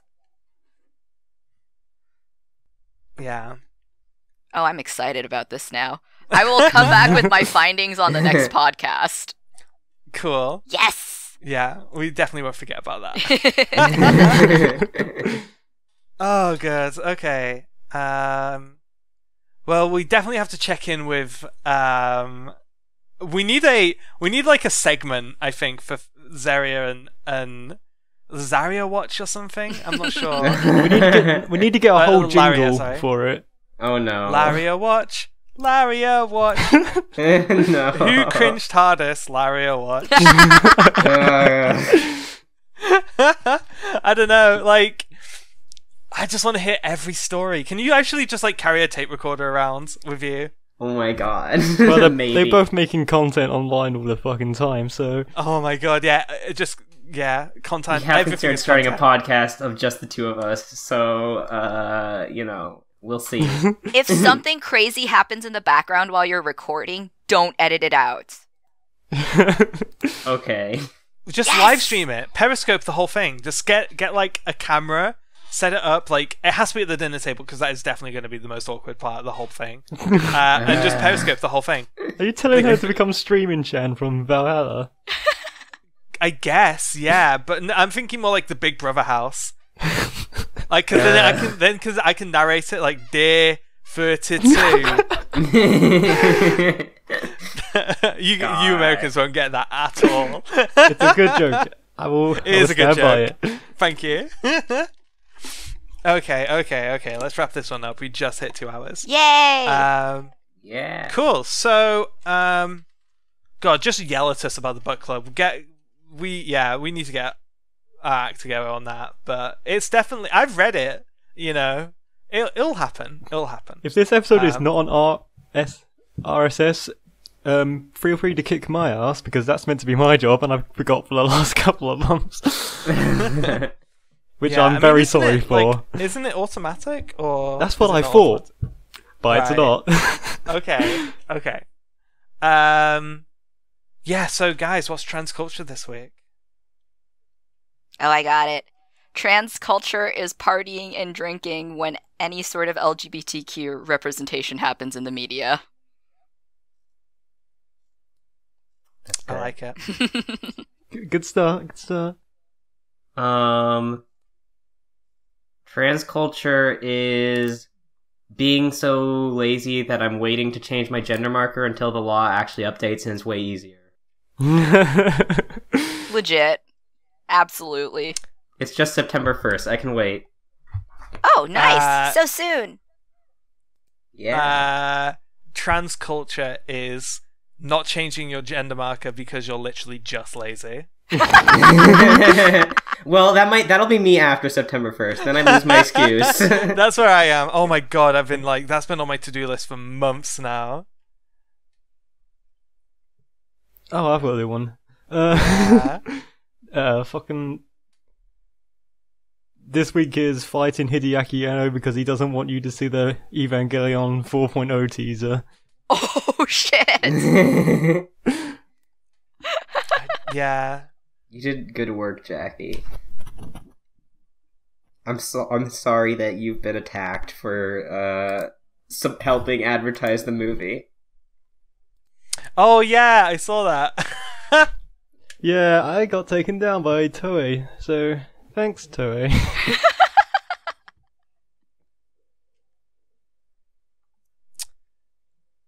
Who won? Wait, Brooke, did you go? Yeah, I went. Oh, I yeah. just did Zarya's, but made it like Yeah. Okay. I just stole it. Okay. But like, cause I haven't changed my gender markers either, but I don't have a reason. Well, I have an I don't have an excuse. I don't excuse. have a reason. Yeah, I don't have an excuse at all. Don't give it to me. I would vote Zarya. Yeah. Ooh. I'm gonna okay. vote Zarya. I liked Ferris's, but I'm down with Zarya's. It's good. Ooh, I won. I think that's the second time I've won. Nice. Yeah, because you didn't bring up your girlfriend this time. Yeah, it works better Do you when I see- don't bring her up. Exactly. Like, But yeah. it's also easier to bring her up. Because that's all you do. It's just like, what was the last thing I did with my girlfriend? Okay, that was transculture. It's like looking on your desk and saying transculture this week is cup, credit card, hormones. Well, you know. Would that be wrong? No. God, actually, in my case, it would be cup of tea, because that is actually, there's some tea left in that cup. Cup of tea, credit card, hormones. That is actually transculture. Yeah. Cool. So, God, hopefully this episode gets up, no problems. And we're still working on getting back to like a good weekly schedule. I don't think we've been too bad, right? Have we missed more than 2 weeks? Yeah, we're I trying. don't think so. We're Yeah, doing we're our we best. recorded last week. We just had issues. Yeah. Like, Yeah. Brooks' documentary's down. Zara and Lachlan will be together, so it should be all fine and dandy. Yeah, like now. the last like God, the last 2 or 3 weeks have been so busy with documentary stuff for me. It's literally just been a case of like I sat down and realized it was Sunday half an hour before the podcast started, like recording. Yeah, we'll see. And I think actually I'll throw this out there. We could definitely use like if anyone else out there would like to help edit the podcast, let us know. It's not unfortunately a paid position just because there is no money at the minute.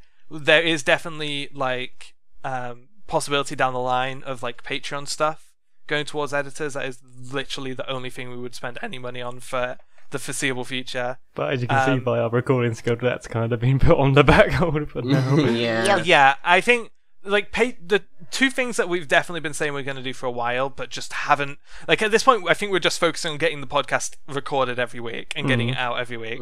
That's like our main focus. I think once we kind of get things more on track, 2 things is guests and Patreon. Those are 2 really important things we want to get like moving towards. So it's just a case of like, hopefully once things clear up in the next couple of weeks, we can start really focusing on that. But yeah, if anybody has, I guess we don't even really need particularly much experience. You know, it's just a case of like getting the tracks together, tidying up a small amount. You know, and we have people who would happily like help you, but I think we're kind of struggling at the minute, especially if Alicia's out of action. God knows if her stuff's going to get up and running again anytime soon. I think we could definitely maybe use some more people. So definitely get in touch. Like get in touch with like me on Twitter or the podcast Twitter or like any of the hosts if you're interested. And you can be in our Discord. That's like, I guess that's like the only way to get into the podcast Discord is to help edit the podcast. So there you go. Maybe that will change once the Patreon's up and running, but not right now. Yeah. So we would really appreciate that. But yeah, we'll hopefully see you guys next week. Thanks for listening, everyone. Yeah. Goodbye. Thank you. Bye. Bye. Bye.